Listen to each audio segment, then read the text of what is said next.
There was a right few songs. You know, what was it? Friday. That one you always play on a Friday. You know, get the happy buzz going. You know. Yeah. And then that one. Close to Me. Close to. That's it. Yeah. That's the three that. But I think play. unless you were an actual proper fan of theirs, those three we've mentioned, one you've played and the two we mentioned were the ones you knew. Yeah. And then the proper fans probably. Yeah, the real true. Went the deep dive on the. Yeah. The No, I'm albums and happy stuff. just tip tapping my toes on the water. And I just remember all the time that time, like the fellas would all be in dark That's clothes. you. the You're in women- black shirts yeah, today. but the women would be in like jumpers and clots and stuff. and That was the Doc trend Martens then. boots. Do you know? Yeah. There's more identity, right? What's so you the- had yeah. you had those people, and then you had those that listened to hip hop, right? And so they were in Baggy hoodies stuff and- hoodies and baggy jeans and all that Aye. kind of stuff. And then you had those sort of into the 80s buzz still, who were in more colourful, maybe different types of clothes. There's no real identity That's what I was anymore gonna say. in music, is there? Or are we out of touch? Or there is? Well, not really, because Do you we all know- have, we all have got children in and around that Yeah. age, but there doesn't seem to be any musically rooted style. Well, country, I suppose. Well, you have that. And what else? But I mean, what is that? Everything else is a mix mash, isn't it? Isn't it just? But sure, maybe it's not a bad thing. Get away with anything. No, what? Listen, why are you so afraid of saying something wrong? What's you wrong? What? really are just afraid of saying anything Oh, wrong. would you hold your tongue? You are. You don't want to offend anyone. Oh, my You're so woke. Are we It's gonna not be- even funny. What's You're woke mean? Like bleh. You just don't want to say anything offensive. Michaela, how do you work with this boy? Here, I can't take him anymore. Are we late for news? Come on, clock's ticking. Anyway, no, I just think it's interesting that just when I was getting young, when I was younger, you were. Nowadays, What kids was your listen to trend all when different you were? kinds What, when I you liked sort of like 90s house and not hip hop music? and I stuff. mean, you're closey. Were you trendy when you? It was whatever my brothers were Remember wearing. when you had it was hair whatever down my brothers were wearing 5 years earlier. That was hand-me-downs, wasn't it? Handmade school bags that went down well with my classmates. Yeah. Really did. Handmade school bags. Yeah, well, we couldn't afford the school bag. This sounds Yeah. like we used to walk to school in our bare feet, but it was hand-me-downs. We used to go to school, right? It was I'm all not- hand-me-downs. Me and you're the same age, roughly, right? Give or take You're a about bit 6 older than months. me, yeah. Just about 6 months, right? But long story short, right? When I was going to Stamore National School, we always wore shorts, even in winter, and wellies. And I always longed for a pair of trousers. We never had trousers. No. It was always shorts. And I remember one time, it was like one of them Pennies or Dunnes stores. We got, I don't know what it was like. It was like pajamas. And I says, God, long pajamas. I says, God, they would do like tracksuit bottoms. And I wore them to school one time. Yeah. Imagine. Of course. The things you would do. Different times, but genuinely one pair And that's of shoes. not that and long was ago. it. Do you know what I mean? Yeah. That's not Everything enough. was repaired. You got a hole in your jeans, the patch went on. Yeah. And you're all excited with these hand-me-down clothes. Who got what? Do you know? That'll fit me. Well, that fit you. You'd be going, that'll fit me. No. But sure, it's good. Because even now, like, we would get hand-me-down clothes for the boys and stuff. Well, we used to when the boys but were now it has to be up to a certain standard, and it must be this, that, and that, and that's fine. But you just took whatever was there. Yeah. And I'm a young fella, so this isn't a long time ago. I know why. I'm with you. Anyway. Right. We'll Never go. do that, Sally Arm, did it? Yeah. No. Right. Good luck All to right, you. good luck. Bye-bye. It's the 9 till noon show, 9:09. News updates time. Let's say good morning to Michaela Clark. Thanks, Greg. Good morning. The Taoiseach says he will discuss large-scale protests in Kenya when he meets with the country's president this morning. The vast majority of businesses in the central business district of the Kenyan capital, Nairobi, are closed today ahead of a large protest known as Total Shutdown Tuesday. The Taoiseach meets with the Kenyan president, who recently sacked most of his cabinet in response to the demonstrations. Micheál Martin says it's important the issues are resolved, as the stability of Kenya is important in the Horn of Africa region. We're all conscious of what has transpired in the last while. He is listening to quite a number of the protesters, particularly the Generation Z, and the contribution they've made to public debate. So again, we will be stressing the importance of dialogue and partnership in Kenya working its way through these issues, because stability and political stability is very important in Kenya. The Taoiseach says the violent scenes in Coolock yesterday were sheer thuggery and mob mentality. 15 people appeared in court last night after being charged with public order offences during protests in North Dublin at a site earmarked for accommodating asylum seekers.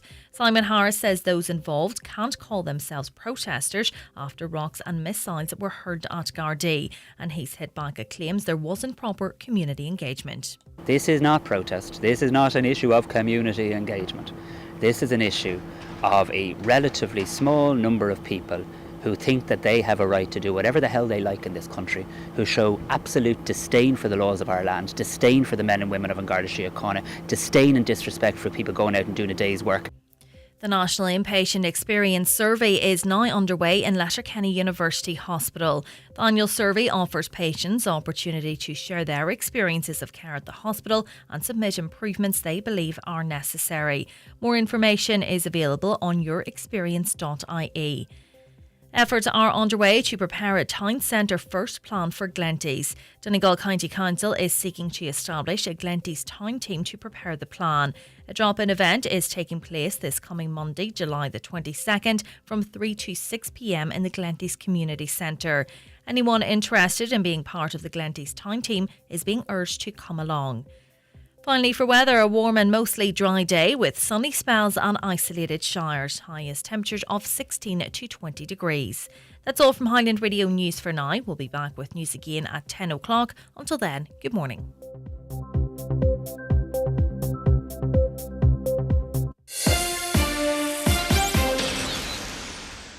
Talking apes. A chef under pressure. Refire! Lightsabers. This is the sound of an amazing summer lineup on Disney+.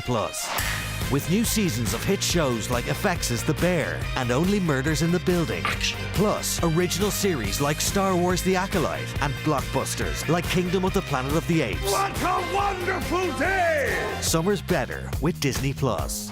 All these and more streaming this summer. 18 plus subscription required. T's and C's apply. And now, it's time for the talk of the Northwest. The 9 to Noon Show with Greg Hughes on Highland Radio. Hello and a very good morning to you. It is 4 minutes past 9 on this Tuesday. It's the 16th of July. How you're keeping? I do hope you're very well indeed. You're very welcome along for another 3 hours of information, entertainment from a local perspective, national, international, in fact, as well.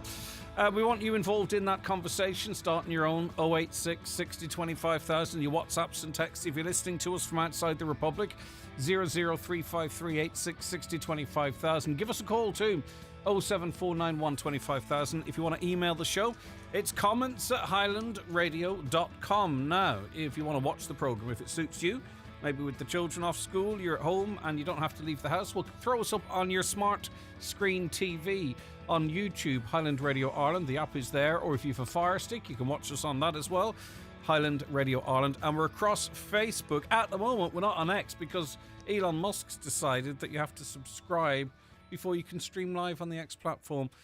Still don't know what we're going to do there, but we shall see. But anyway, plenty of other ways to stay in touch with what's going on. You heard it in the news there, and it's covered in all of the newspapers. These are the protests in Coolock. There's images of people in balaclavas throwing missiles, stones, rocks at Gardaí.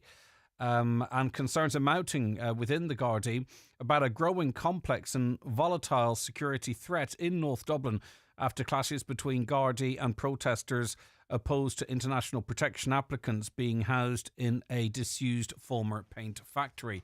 I presume this is one of the 4 or 5 that are going to be scattered around the country, so this is just the first potentially of a number. Protesters remained in the site of the Crown Paints Industrial Unit, Malahide Road, Coolock, last night after violent clashes earlier in the day resulted in a security man hospitalised.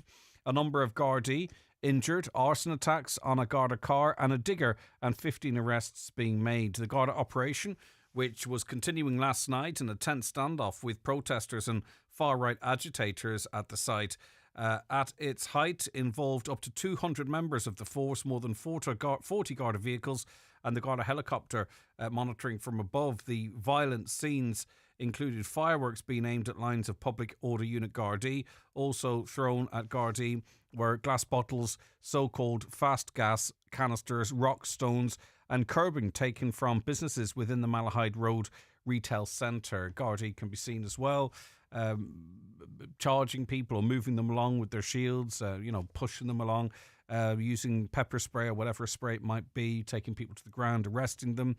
Not really nice scenes that you want to see in your own country, is it? Large wheelie bins, and I mean from all of it, by the way, I don't mean the Garda actions. Large wheelie bins were also taken from industrial units. The business hastily closed around lunchtime and set alight by youths on the northbound carriageway of Malahide Road.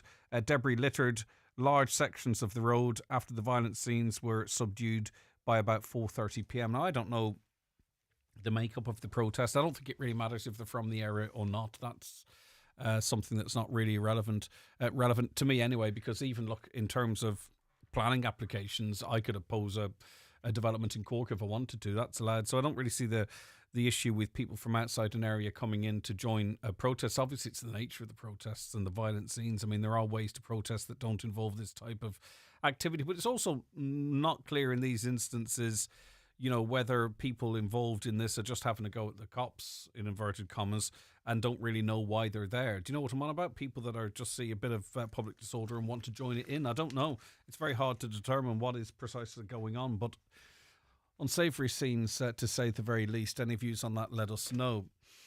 This is potentially good news for some of you listening. The government will continue to support one-off housing developments in rural Ireland, going against expert advice. This was a worry here. An expert panel last year reviewed the 2018 National Planning Framework and called on the government to take the politically difficult decision of placing new restrictions on such development. The report, delivered to Housing Minister Darragh O'Brien in August last year, warned that failure to address the issue would be inconsistent with the high-level goals of the framework. But an updated version of the NPF published last week did not include any major changes regarding one-off planning. The expert group established by Minister O'Brien had recommended that the revised NPF consider the inherent unsustainability of scattered, uncoordinated patterns of new houses in the countryside. It called for a new strategy to direct developments in rural Ireland towards rural towns and villages and to restrict new urban generation or generated rural housing elsewhere. Successive expert groups have pointed out that one-off housing in rural Ireland is not sustainable.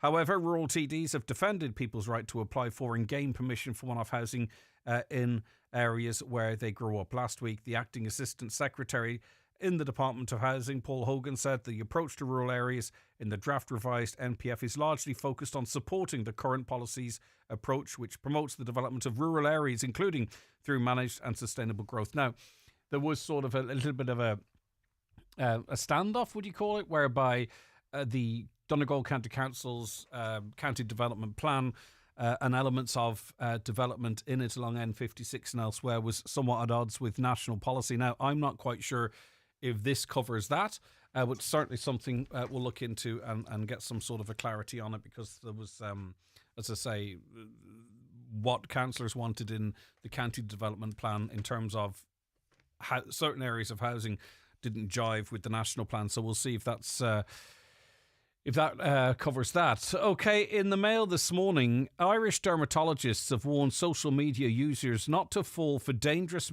misinformation online that claims sunscreen causes cancer or has toxins that seep into the bloodstream. This has kind of come in a couple of times. I think we were talking to a skin expert not so long ago about the dangers of sunbeds, and people were texting and going, oh yes, but what about the cancer-causing chemicals in sunscreen? There is just, such as the internet now, for some reason, I don't know what the motivation is, a group of individuals or a random selection of individuals who are trying to discourage people from using sunscreen.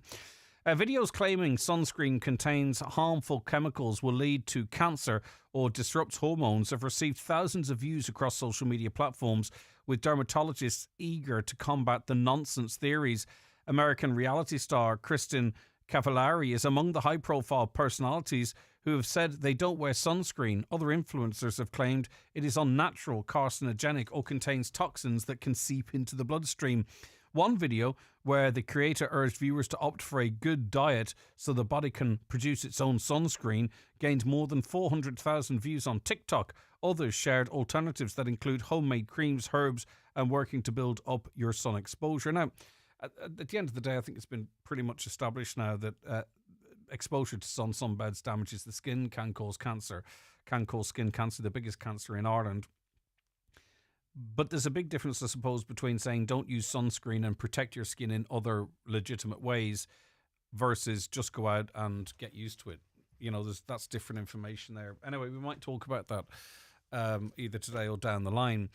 The Irish Sun this morning, and this also sort of has an online feel to it because, of course, since the disappearance of Slater, there has been an awful lot of speculation online. You've got the keyboard detectives, of course. You've got those that saying that we're coming up with theories, really quite hurtful theories, I presume, for family and friends, that in some way something else had happened to Jay other than what appears to have happened. And it was another case of just the internet going crazy for it. Well, a pal on holiday with Jay Slater when he vanished paid an emotional tribute to his friend yesterday after a body was found during the search. Brad Hargreaves wrote, "No words, nothing will be the same without you. Rest easy, brother, love you always." His heartfelt online post came as a body was recovered from a remote ravine in Tenerife, just yards from Jay's last known location that was taken from his mobile phone. Dramatic images released by Spanish police showed the moment a helicopter crewman was winched into the chasm and his arms aloft in the delicate recovery operation. Following the find, Jay's heartbroken mum, Debbie Duncan, 55, is demanding answers over how police search teams missed the body. That happens, though. You know, I think oftentimes in grief, we always look for additional things to be grieving about. I think I can't speak for her, but her son has been found now. It must be heartbreaking for her, and I understand that. And she's been through a fair bit too. I know videos were circulating on social media which showed her partying, and people were saying, "Oh, look, here she is in Tenerife, doesn't look too worried." But in reality, the videos were from years ago, and in fact, Jay was with her at a function in a local pub in England, and that's the kind of stuff that was going on, and very hurtful stuff. Animal charities are deeply worried shelters will be overwhelmed following the announcement XL bully dogs are to be banned. This is the Irish Daily Mirror. The ISPCA said in euthanizing a healthy dog is not an option. The proposed legislation would make it illegal for charities to rehome banned dog breeds. It also claims new laws are unfair to responsible owners who already comply with current rules. From October 1st, regulations will prohibit the importing, breeding, selling and rehoming of XL bullies. From February 1st next year, there'll be a ban on owning the dogs unless in receipt of a certificate of exemption. A certificate of exemption will only be issued to owners who can prove their XL bully is a dog licence and is microchipped and neutered, which, I mean, it's probably going too far for some. But, I mean, if that means you can hold on to your dog for the rest of its natural life, it is an option, I suppose. If owners are not compliant with the new rules, their pets will be seized and euthanized. Animal charity, My Lovely Horse Rescue, has said banning the dogs will be like a mass murder. The ISPCA currently has 211 dogs in its care. Of these, 68 are restricted breeds. 28 potentially fall under the definition of XL bully. So, I mean, if it's the right decision, it's the right decision. If it was a knee-jerk reaction, it was a knee-jerk reaction. I don't know. And it's good to see, but I think this is to be welcomed. I think for far too long, the road safety message, particularly directed at younger people, though I'm not saying younger people are more responsible than other age categories, but it's often been older people talking down to younger people, if you know what I mean. And it seems that people maybe that younger people look up to are going to get involved in trying to get the road safety message home, which I think it's a good move and should have happened years and years ago. I remember speaking to, I can't remember who it was, but it was a gentleman who was high up in the RSA at that point, and I said to him, this is about 6 or 7 years ago, you know, me and you talking about road safety, no teenager is going to be listening to us because they think we're too old F to the S's, if you know what I mean. So I think it's good that the message is coming from maybe more relatable voices. The Script's Danny O'Donoghue has joined forces with GEA sports stars, football players, rugby stars and a host of musicians to record road safety messages. Well-known Irish faces across the world of sport and music, including the Script's frontman Lyra, Irish rugby internationals Andrew Porter and Aoife Wafer, Irish women's soccer team goalie Courtney Brosman and a host of GEA intercounty players, including Sean O'Shea of the Kerry football squad and Grace Walsh from the Kilkenny Camogie, will be appealing to drivers to travel safely on the roads and arrive alive, hopefully for free, so the money can be spent doing other things. Actually, I do say that, though. I think it was one of the McHughes actually were involved in road safety messages on this radio station as well, going back a number of years ago, so it's not a brand new initiative. Okay, let's take a quick break. Daily newspapers are courtesy of Kelly Centra and Diner, Mountaintop Letterkenny, winner of Best Family Dining at the Highland Radio Hospitality Awards. Dunfanaghy Golf Club on the Wide Atlantic Way. Open week starts the 25th of July through to Sunday the 4th of August. 3-ball, better ball, open ladies and gents, stroke and Stableford. 4-ball, better ball and team classic. Just some of the daily competitions you can enjoy. Hit the fairways, enjoy the crack and be part of this festival of golf. To book, call 07491 36335 or visit dunfanagygolfclub.com. The big summer sale at Green Shoes is now on, with up to 50% off across all your favourite footwear brands, in store and online at greenshoes.com. Green Shoes, Market Square, Letterkenny Shopping Centre and in Fulcara. Shop LK and 1 for all vouchers accepted. I've just had the Eclipse Cinemas experience. Wow, they truly have taken a night at the movies to a whole new level. Amazing recliner chairs, director's lounge VIP rooms, pizza and hot food served to your seat. Have a glass of wine and enjoy the film on the big screen. Try it for yourself at Eclipse Cinemas Bundoran and Lifford Strabane, where the stars shine brighter. By the way, the pizzas are amazing. You can book your seat anytime at eclipsecinemas.ie. New this week in Home Store and More. All Reed diffusers are all half price. But better hurry, because when all our half price Reed diffusers are gone, they're gone. Also, all wetsuits and summer toys and all summer duvets are still all half price. But when all the half price wetsuits and summer toys and all the half price summer duvets are gone, they're definitely gone. Drop by your local Home Store and More or visit us online at homestoreandmore.ie. Home Store and More. A happy home. Imagine a wedding venue that can be hired exclusively for you and your guests. Picture stunning views overlooking one of Donegal's most scenic beaches, an authentic country manor as your accommodation, incredible glass-fronted marquee views all day, and a team of experts who want to help you plan every step of the way. Sounds too good to be true? Not at Drumhalla House in Rathmullen. It really has to be seen to be believed. Visit drumhallahouse.ie or check out Drumhalla House on Instagram for more details. Highland Radio Time Checks brought to you by EirGrid, the operator and developer of Ireland's electricity grid. EirGrid, powering up communities, powering up Ireland. The time is... The time's just approaching... excuse me, the time's just approaching 20... God, it's loud, isn't it? The time's just approaching 20 minutes past 9. Of course, many of you not on social media. Did you spot the funnel clouds? There were pictures taken from Milford sent to me, a video from Letterkenny sent to me. It's quite... an interesting sight. Some of them, some of the videos appear to show them touching the ground, but others, they're like wee elephant's trunks coming out of the clouds. Apparently quite rare, but 2 of them spotted from Letterkenny. But as I say, I got pictures from Milford and elsewhere as well. Get any good videos of pictures of that, send it through to us and we can show it to our watchers and share it on our Facebook page. 086 60 25,000 is probably the best way to get them through to us. Now, we had this contact from a listener of ours, and it reads as follows. It's impossible to get somewhere to rent. I'm currently moving between families with 2 kids aged 2 and 5. I recently moved home just a year ago. Because accommodation is too expensive and anything there is too expensive, I'm working here in Ardra at the minute, but I would take anything around the areas. For all our mental health, we need to find somewhere. The cheapest is €1,300 a month. I can't get into the creche until 2026 because it's full at the moment. I've emailed people to get on lists, but no joy. I'm depending on mum to do things for me. So that's a mum with 2 children, aged 2 and 5, in and around the Ardra area that's looking for somewhere to live. The cheapest they can find at the moment is €1,300 a month. I mean, is that person effectively homeless? Not homeless in the sense that, you know, they're going from family to family or the mother's helping out. But if they independently can't find somewhere to live within the area that they need to be in for work and school and all that type of stuff, I mean, that's effectively, it would feel effectively homeless. But listen, on the off chance, if you know anywhere to rent in Ardra that would be suitable, or around the area for that matter, that would be suitable for a young mum and 2 children aged 2 and 5, please let us know and maybe we can put you in contact with that person because they are desperate. We'd be more than happy.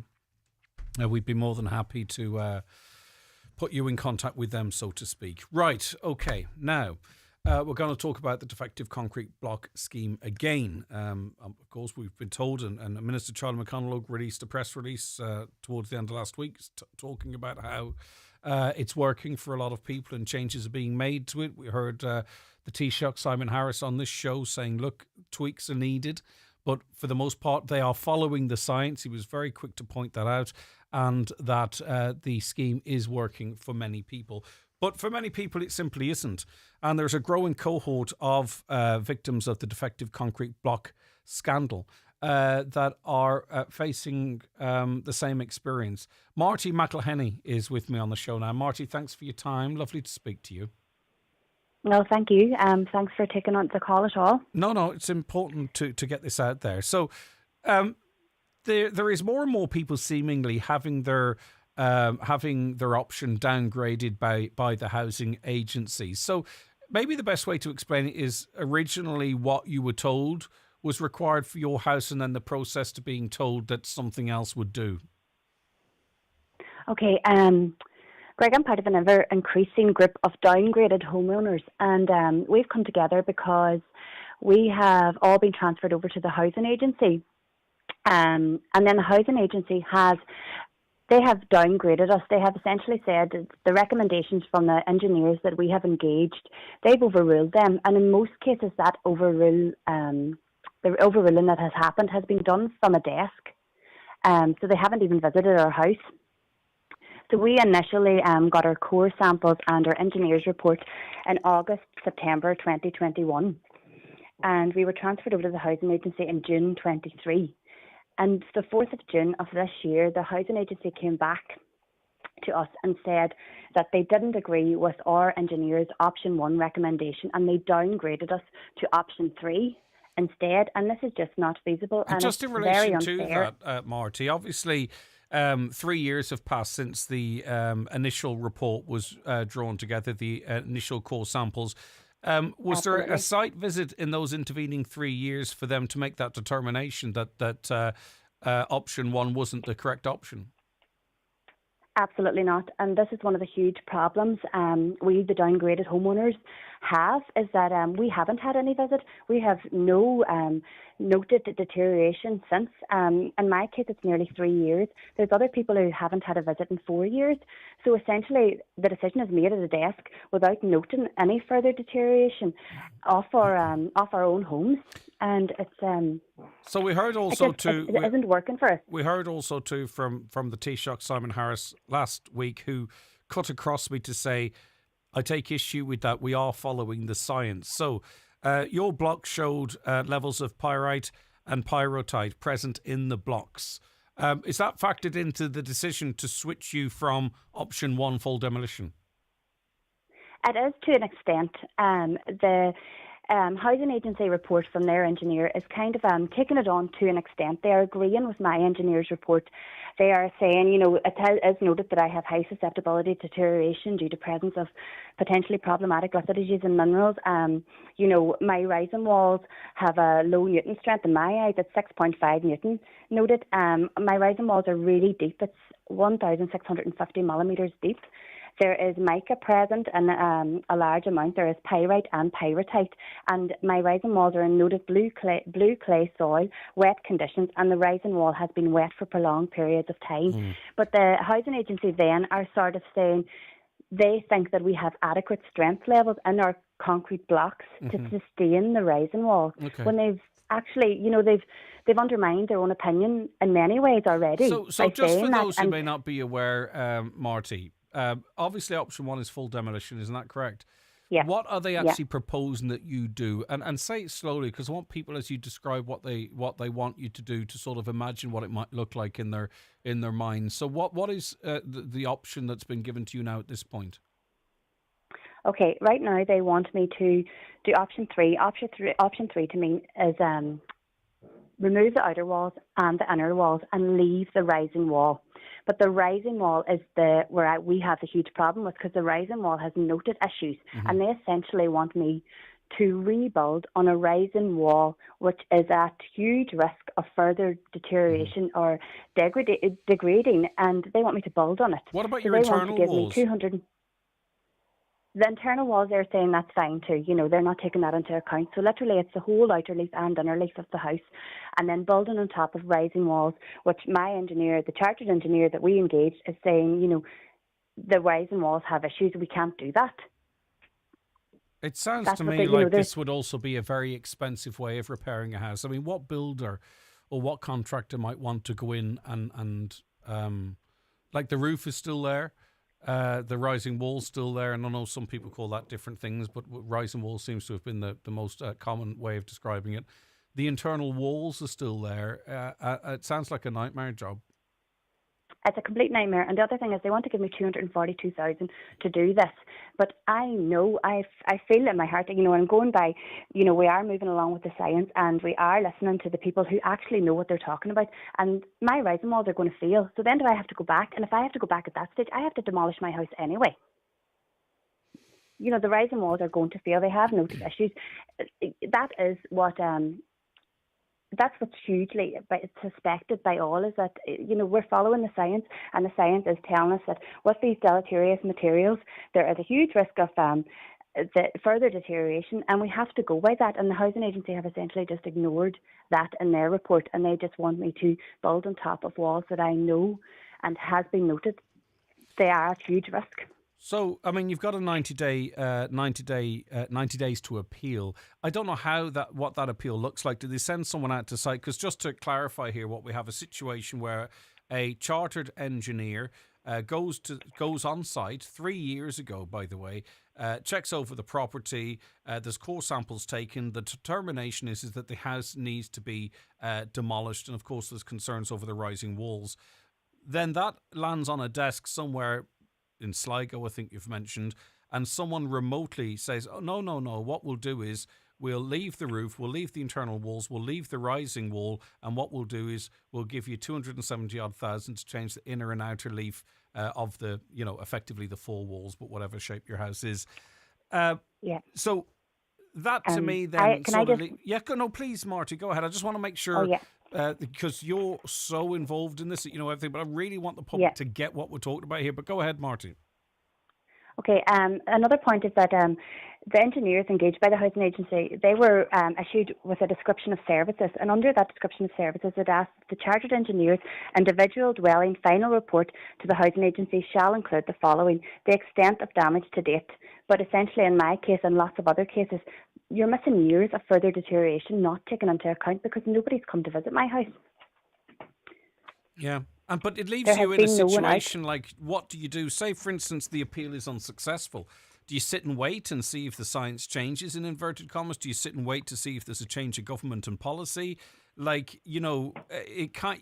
I've got Paul Gallagher, the Attorney General of the Times. I've got Paul Gallagher's words ringing in my ears here. So do we. We all have that. Yeah. Greg, there's something else I just want to note too, that, the appeals process itself is very hard. Nothing has been made easy for homeowners here at all. So the group that I'm in now, the Downgraded Homeowners Group, we are trying our best to work together, and it is a minefield. So, but there's an excerpt from the Schedule 15 from our appeals, and it tells us that please note only documents which were previously submitted to and considered by the designated local authority or the housing agency should accompany this notice of appeal. So essentially what that's telling us is that we can't submit anything proving or showing any further deterioration to refute their option that they've granted us. Mm-hmm. So we are stuck. It's like we are destined to fail. And absolutely, the Darragh O'Brien and Paul Gallagher's leaked emails there recently, they are ringing in our ears. We feel that we've been set up to fail. There's no support there for us. The downgraded homeowners, we feel it's a money-saving exercise, and that we're guinea pigs essentially to see what will happen with their house. Okay, Marty, stay there. Katrina's with us as well. Katrina, you're in a similar position. Good morning to you. Good morning, Greg. How are you? I'm okay. What's your story? Greg, I joined the scheme back in September 2020, and my chartered engineer came out and took my samples in October 2020. They were all submitted, and I got verbal approval from Donegal County Council in August 21 for the option 1 demolition. And then radio silence. Then in February 23, they asked me for my plans for the neighbouring property. Now, my neighbouring property is a council home. So this is unheard of with anybody else in a semi-detached where they were asked about the neighbour's plans, the plans for the neighbour's property. So at that point as well, we'd heard about the parasite. So I had sent off for additional test results to see if I had that, because we were only tested for mica back in 2020. So I uploaded those new results in July 23 when I received them back. And those results showing the high levels of parasite on my property are now saved on the DCC portal as do not use under enhanced scheme in block capital letters. Mm-hmm. So not only have they not sent out the housing agency to look at my property for the huge levels of deterioration since 2020, they are purposely not using the updated information. So they're actively saying the only information we ought to consider is the older 2020 information. Exactly. I wonder what the policy is there. Why would that be the case? Surely you want the best science available before you make such a big decision. Well, Greg, I wondered the same thing, so I put in a Freedom of Information request to the council after I was downgraded on the 1st of May. Mm-hmm. And the council responded on the last day of the 4-week period that they had to respond, and they said they had no paper files, that they have a paperless system, and the only information pertaining to my case is on the DCC portal. Mm-hmm. So that's when I went into the DCC portal and saw the do not use under enhanced scheme. So they're not giving me any of the information whereby they gave me the verbal approval, and I don't understand why not. Yeah, and what does where does that leave you in this process in terms of also getting your house to getting your house properly returned to you? What? Well, the option they've given me is a blend of options 2 to 4. What that is, they're going to remove the outer leaf. They're going to remove the outer rising wall. So that's the wall between, say, the footpath and the foundations. And they're going to remove the rising wall on the inside of the house. So they're going to keep the inside of the external wall, but they're going to keep the rising wall underneath the ground out. My engineer's report shows the moisture ingress throughout the inside of my home.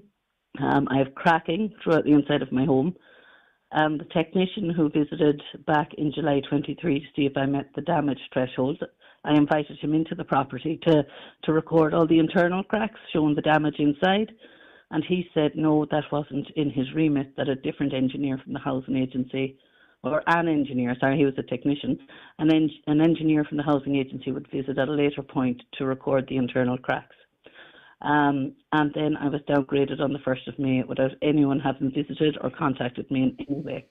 Yeah. And just reading Paul O'Brien's information to Darragh O'Brien at that time, Paul Gallagher, sorry, the then Attorney General, he was of the view that local authorities wouldn't effectively have the balls to resist pressure from people in terms of going for full demolition. He also questioned whether or not engineers, he said, in respect of which claims are made, must be assessed by independent engineers acting on behalf of the state and appointed by it, i.e. the people that are making these decisions now. He said, I believe that reliance on engineering reports from applicants will only greatly increase the cost of assessment, but will lead to significant abuses for the reasons already discussed, i.e. those engineers would come under pressure from homeowners to go for option 1. So all of this is aligning seemingly with the Attorney General of the Times advice.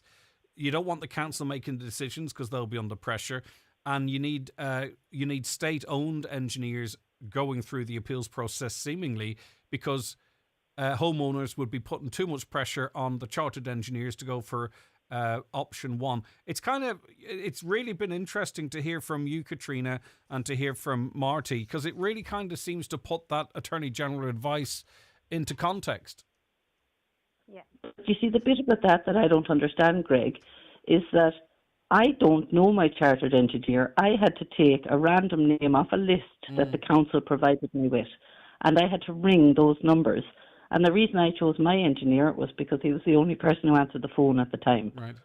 I I have no relationship with him. But you I see, never knew the Katrina, man. I think really what also is in those words is that engineers, because of them knowing the score, right? Because why would you rebuild on rising walls that have, these compounds in them? Why would you build on foundations that may fail also? What engineer would actually sign off in good conscience for a remedial option? Do you know, that sort of way? That's not actually said expressly there. But if I were an engineer and I come out to your house, Katrina, and I know your foundations might go, and I know your rising walls are dodgy, and I could say the same to Marty, I'm going to professionally go, well, in all consciousness, I can't do, outer and inner walls. We have to do full demolition here. And I think the Attorney General was referencing that to some extent in saying that that's what they will do, and they'll be under pressure in some cases to do it. So we have to make sure that we've got our team in that can move to perhaps the least costly option. Katrina, is that how you're reading it? Or I mean, I'm only sort of trying to put one and two or one and one together here, but that's what it feels like with knowledge of this with this advice from the Attorney General now, Katrina, Marty. Yeah, that's exactly how we feel. We feel that we are not being listened to at all, and that these emails that were leaked, they're basically references us. They're saying do not give them demolition, give them a lower option, do downgrade them, try and save money there, but it's only saving money now. It's not saving money in the long run. And another thing, Greg, is that the group of downgraded homeowners that we have, everybody's focusing on their appeals, but nobody is thinking past the appeals. So if we are being set up to fail and we fail, no one is going to build their house. We trusted the engineers we engaged, the engineers and the chartered engineers that gave us their advice and their opinions, who came out to do the core analysis, who visited our homes once, twice, 3 times. We're trusting their opinions, and we have to just go by somebody we don't know, in my case, engineers in Sligo, who have never set foot in my door, have never looked at my property. We can't do that. So the downgraded homeowners, we're not going to go, okay, yeah, I'll take option 4, I'll take option 3, and I'll start my build now within the time limit set upon me. It's not going to happen. So essentially we're just sitting there. If we fail, we're going nowhere. What can we do? I think also it's a huge scandal. This information for Katrina too, updated testing, and in block capitals, do not use this under enhanced scheme. So the newer information, which may show a deterioration, or in fact maybe could have been used to confirm a downgrade. I'm not saying that's the case, but it was do not use it, which I think is very bizarre, because you want surely, Katrina, you want the latest available information to make a responsible decision for taxpayers' money. Of course I do. And what will happen now, Greg, which I think is the most shocking bit, if I take the 100,000 they've offered me to do my outer leaf, I can only apply once again to remove brickwork that hasn't been removed before, and can only get up to 90% of that 100,000. So when in 2-3 years' time, all the cracking comes back, and of course on the inside, keep in mind I'm keeping my inside walls, my internal walls, so they are all, the cracking that's there is only going to get worse. And so they're saying they'll give me up to 90% of that. So they might give me 190,000 in total. My house is still going to fall down. But if they get me the 200 or just over that now to rebuild my house, that would be it fixed and the problem solved. But Greg, further to that, the inside of my property, it has a white furry mould all over it, everywhere. The smell, it's just disgusting. And I have 2 small children in the house here, a toddler as well, And Greg, this is going a wee bit off the point, but I was diagnosed with new daily persistent headache by the neurologist in Letterkenny, which is a 24/7 headache I've had for the last nearly 3 years now. It's all the time, constant. And that is directly linked to the mould in my house. It's a long-term exposure to mould causes this chronic headache. And things like that are not being considered. The health impact. And I wonder now, my toddler... I'd be very worried. To everybody? I mean, you're a big, strong adult, Katrina, and it's affecting you like that there. How might it affect a developing respiratory system? I would share your concerns there. I'm not going to lie. Stay with us, because Angela Ward's a hero of Mags and homeowner as well. Good morning, Angela. Good morning, Greg. Okay, what have you got to say on this? Mag have been working along with the downgraded homeowner group just to try and find a way out of this. It's obviously hugely concerning that IS 465 engineers, members of Engineers Ireland, are having their professionalism brought into question by housing agency engineers, and we also saw that in the AG letter as well. Particularly given that the initial recommendations, as the ladies there had spoke of, had arisen on foot of significant petrographic and scientific testing and evidence, in addition to in-person inspection and evaluation. We had Damien Owens fairly recently, head of Engineering Ireland, making it quite clear that in the case where there would be a discrepancy between the decisions of the engineers, then the higher option of the two should be provided. Then we had the AG letter as well, referencing essentially that homeowners will seek demolition to ensure that they have the ability to resell and make their homes mortgageable, which is a perfectly reasonable and logical expectation for any homeowner to have. We have had Engineers Ireland, of course, call IS 465 not fit for purpose. We've had 70% of Engineers Ireland in the survey reporting that the proposed remediation option had been overturned, and the explanation given at the most recent Oireachtas meeting of the housing agency was that the housing agency engineers were in a better position to make informed judgment because they had the ability to observe, a wider scope and various engineers' reports, which absolutely makes no sense to me because every building must be considered on its own merit. And as Marty and Katrina there had said, these are desktop decisions being made. There are no visits from the housing agency. There is no consideration of the deterioration that has gone on in these homes since they were first assessed 3 or 4 years ago. Now, MAG has been seeking legal advice on the legality and the validity of an appeals process that does not permit the submission of new and pertinent information, particularly given the age of the original IS 465 reports. Yeah.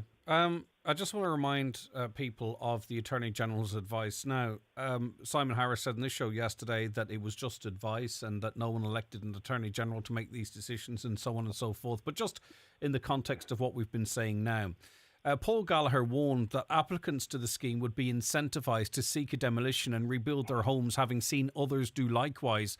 Furthermore, he said, as night follows day, if a significant number of homeowners are being recompensated on the demolition basis, it's inconceivable this will not encourage most other homeowners to submit claims on that basis.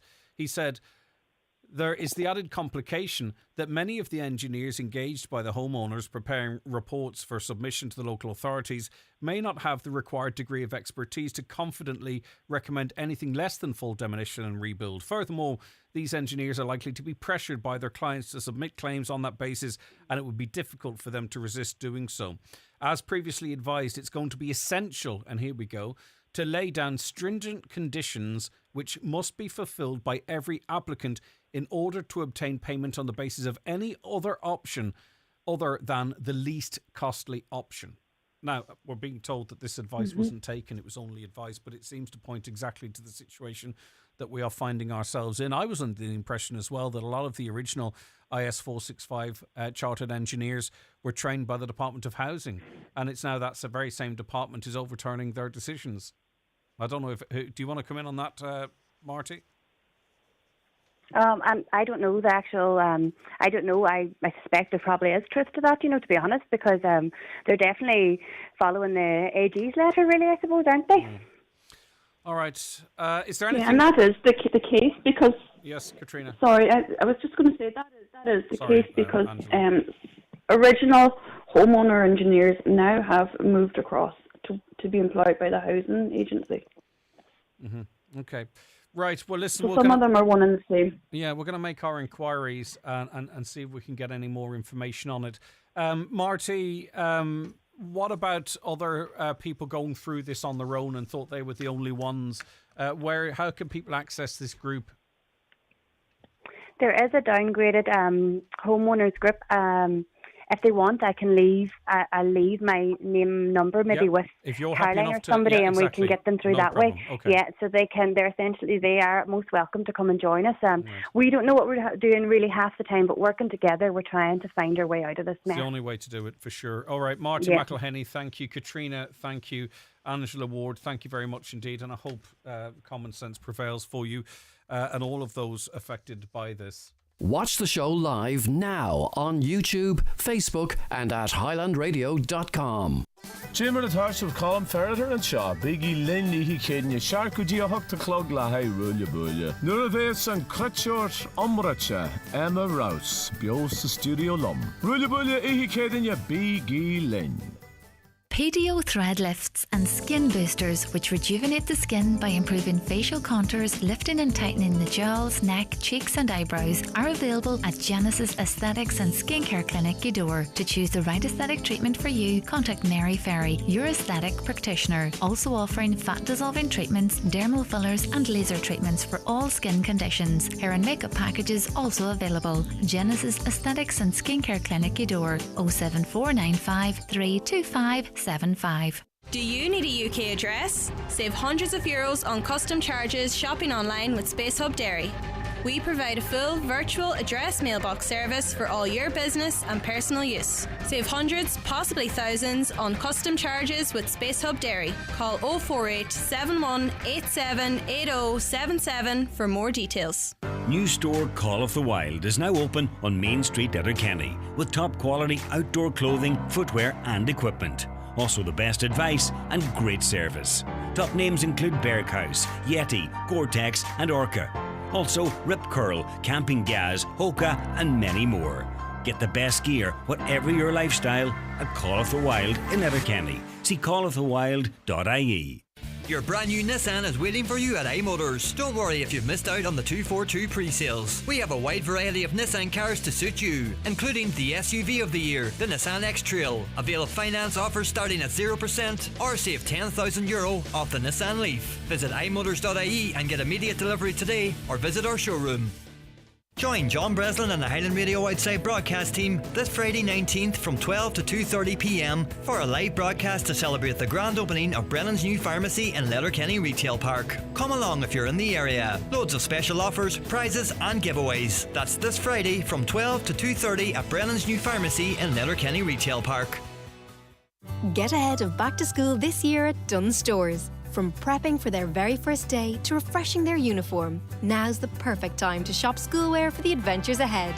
Pick up a 3-pack of playproof polos from just €5 and knitted school jumpers from just €3.75. Stock up on essentials like Easy Care joggers from just €5 and sweatshirts from €3.75. Back to school at Dunnes Stores for little ones with big schedules. Shop in-store and online now. Terms and conditions apply. Don't even think about buying a bed until you've checked out Restex Beds. Famous for their quality, comfort and excellent service, a Restex bed will ensure a perfect sleep. Restex Beds, Mountaintop Letterkenny. Leave the rest to us. Thank you for attending this meditation session for badgers who forgot to check for gas pipes before digging, without knowing how disruptive it could be. Putting others at risk and doing it unknowingly for all their working life. And it could have been avoided had they just checked in the first place. Let's begin. Always check for gas pipelines before you break ground. Visit gasnetworks.ie/dig for more information. Virgin Media is rolling out 2 gig full fibre broadband to more and more homes across Ireland. Big homes, little homes, haunted houses, big gaffs in the country, non-bouncy castles. Number 16, Oxbow Lake Houses. The house with all the cats. To get Ireland's best broadband, check your address at virginmedia.ie. Virgin Media, it's playtime. T's and C's apply. See virginmedia.ie. Subject to availability. Ireland's best broadband. See virginmedia.ie/proof. Highland Radio weather updates brought to you by McElhinney's. Support a local Donegal business with McElhinney's. From fashion to home essentials, find everything you need for any occasion. Shop McElhinney's Ballybuffet for quality you can trust. Any lingering mist or fog will clear to leave a warm and mostly dry day with sunny spells and isolated showers. Temperatures 16 to 20 degrees, winds light. Tracy O'Carroll is Deputy Director of the National Care Experience Programme and joins us now. Good morning to you, Tracy. Thanks for your time. Good morning, Greg. Thanks so much. Okay, so talk to us about the purpose of the National Care Experience Programme then. Okay, so the National Care Experience Programme is a partnership programme between the Department of Health, the HSE and HICWA. And what we're doing here is it's one of the surveys we're currently running is called the National Inpatient Experience Survey. And we've invited 31,000 people that were discharged during the month of May of this year and who are over the age of 16 to tell us about their experiences. And of those, 1,000 went to Letterkenny University Hospital. And we would really encourage each and every one of those people who have been invited to participate to tell us about their experience. We've heard from just over 150, and we're very grateful for those for responding to us. But the more we hear from, the more people we hear from, the greater the case for Letterkenny to make the changes that they want to make. And I would just say it does provide actionable insights, for the hospital, because this is a survey for patients to tell us about their experience, and on the back of that, they can make the improvements the more people that they hear from. Mm-hmm. So, for example, in 2022, the last survey, they heard that there wasn't enough food choices. And you can see on our website, yourexperience.ie, where they set out clearly, what their plans were on the back of that in terms of, working with the catering teams to kind of build a broader kind of choice around their food offering. Obviously, this type of a survey doesn't paint the full picture. Like in any given year, there can be anything between 70 and 80,000 people who go to the ED and leave without actually finishing the treatment or seeing a doctor. Is that okay? Is this really about the inpatient experience, or is there a danger that this might paint a picture, that really it's about there's not enough food choices, when really the biggest problems are about getting into the hospital into the first place? So, Greg, this is about the experience of patients and service users when they're in the hospital. And it has 52 questions, and it captures that whole experience, that from entering, from admission, care on the ward, what happened when you're on the hospital, on the hospital ward, about your tests and operations, around leaving the hospital, what happened there, was there enough information for discharge and transfer, etc. And at the end, there's 3 kind of questions that are qualitative questions that you can answer. They're not tick box like the other questions, and you can tell us what was good, what could be improved, and any other comments. And Letterkenny University Hospital will look at every single one of those responses, and based on the responses, they'll decide what improvements to make. And just to tell your listeners, do we have an idea of what were the key issues from 2022 in Letterkenny University Hospital? I know you mentioned food choice there, but the catering staff down there are actually fantastic. I know this from personal experience. They're very accommodating, right? I mean, not everyone's going to have a good experience, but they're very good people down there. But other than that, what other concerns did people have? Now, if you don't have the findings of that report to hand, that's fine. Don't worry about that. But just in case you do, Tracy. Yeah, well, I do. And just to say, your listeners can see this on yourexperience.ie. And they'll also see the responses of their survey this year, which will be up there in December. And we put out a report on the findings, nationally, but also specifically for Letterkenny University Hospital. And Letterkenny University Hospital put up their response of the actions they will do. So again, the more we hear from, the greater the power that the voice of the patient has. Okay. And they speak on behalf of all of us. But in terms of 2022, they wanted to empower patients to provide feedback or or complaints about their care. So we're putting in a number of measures to make sure that happens. So, such as service users will be empowered to participate in the care they receive. They'll be offered the opportunity to provide feedback. So they were putting in different mechanisms around there. And then the discharge and planning And that we discovered is kind of the weaker area nationally and across a lot of hospitals. And in Letterkenny University Hospital, they were going to make more information available for patients post-discharge. And it's just so people know what to expect when they go home, what to have in place. We might go through that a little later on in the programme. Just very finally, you're asking people to go to yourexperience.ie. The criteria is that you... Actually, you tell us. I don't want to mislead anyone. Just the criteria. When will you have to be in hospital? So I'll tell you what. We've invited everybody, there's 1,000 people, and they've received a postal invitation. The last of those invitations will be going out by Friday. If you've got an invitation, you can respond either online or by hard copy. And the paper questionnaire has a free post envelope, so you can send back the responses to us. The closing date is July 31st, so we've just 2 weeks left in this survey. And I would say, if you have been invited, I know we're all very busy, but you are getting this opportunity to speak back, I suppose, on behalf of all of us who don't get that opportunity. Tracy, thank you so much for your time. I do appreciate it. Tracy O'Carroll, Deputy Director of the National Care Experience Programme at HICWA. We'll be back with more in the programme, including just after 10, Community Garda information. Attention Donegal, Derry and Tyrone. PD Bathrooms and Tiles are proud to unveil our newest and most stunning showroom in Lisfannon Business Park, Buncrana. Located right opposite the Northwest Golf Course, we offer unbeatable quality and incredible value. For 30 years, we've been the experts in total refits, stocking and serving as the sole agent for many top brands. Visit us today and transform your space with the finest bathroom and tile solutions. Telephone 93 95 884. PD Bathrooms and Tiles, where excellence meets value. Lisfannon Business Park, Buncrana, F93H10F. Darren knows these roads. He knows every turn, every tree, every person's house. He knows when he wants to put his foot down. But here's something he doesn't know. He doesn't know that Jim is searching for his phone and has taken his eye off the road, just around the corner ahead. Darren doesn't know this, but they're both about to find out very quickly.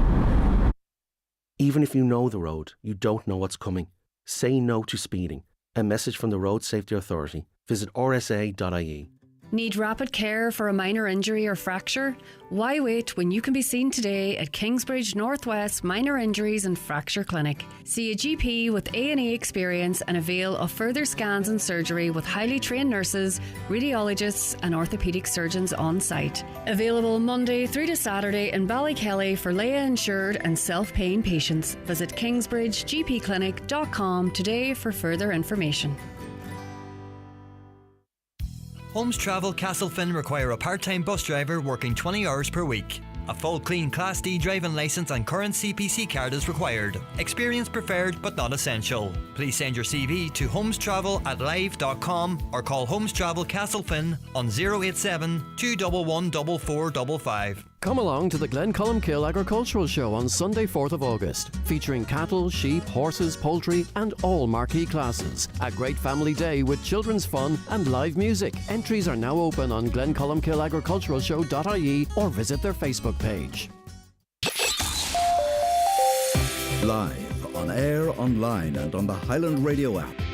This is Highland Radio News. Good morning, I'm Michaela Clark with the news at 10 o'clock. A downgraded defective concrete block homeowner group has been formed. It's in response to an increasing number of homeowners having their engineers' recommendations overturned by the housing agency. In a number of cases where engineers recommended the demolition of a property based on core samples, the housing agency has come back without carrying out a site visit and overturned that recommendation. Marty McElhinney was initially told that her property needed to be demolished. However, the housing agency deemed only the outer and inner walls of her home needed to be removed. She told the 9 till Noon show a short time ago that she feels like a guinea pig as part of a government cost-saving exercise. We can't submit anything proven or showing any further deterioration to refute their option that they've granted us. So we are stuck. It's like we are destined to fail. And absolutely, the Darragh O'Brien and Paul Gallagher's leaked emails there recently, you know, they are ringing in our ears. We feel that we've been set up to fail. There's no support there for us. The downgraded homeowners, we feel it's a money-saving exercise and that we're guinea pigs essentially to see what will happen with their house. The Taoiseach says he will discuss large-scale protests in Kenya when he meets with the country's president today. The vast majority of businesses in the central business district of the Kenyan capital Nairobi are closed today ahead of a large protest known as Total Shutdown Tuesday. The Taoiseach meets with the Kenyan president, who recently sacked most of his cabinet in response to the demonstrations. Micheál Martin says it's important the issues are resolved, as the stability of Kenya is important in the Horn of Africa region. We're all conscious of what has transpired in the last while. He is listening to quite a number of the protesters, particularly the Generation Z, and the contribution they've made to public debate. So again, we will be stressing the importance of dialogue and partnership in Kenya working its way through these issues, because stability and political stability is very important in Kenya. The National Inpatient Experience Survey is now underway in Letterkenny University Hospital. The annual survey offers patients the opportunity to share their experiences of care at the hospital and submit improvements they believe are necessary. Tara Dugan has more. The National Inpatient Experience Survey, the largest of its kind in Ireland, provides a clear picture of the safety and quality of care in Irish hospitals as seen through the eyes of patients. Almost 32,000 patients are eligible to participate in this year's survey. It asks a total of 52 questions on topics such as admission to hospital, care and treatment on the ward, trust in hospital staff, respect and dignity, and discharge from hospital. All patients aged over 16 who spent 24 hours or more in Letterkenny University Hospital and were discharged during the month of May are eligible to participate. More information is available on yourexperience.ie. Using a coal or peat fire could cause higher levels of depression and anxiety. The ESRI has looked at the effects of long-term exposure to the burning of solid fuels. It's found that while pollutions can cause physical illness, there are also now potential links with poor mental health and well-being. ESRI Professor Anne Nolan says the research was extensive. We had data from the Irish Longitudinal Study on Ageing, TILDA.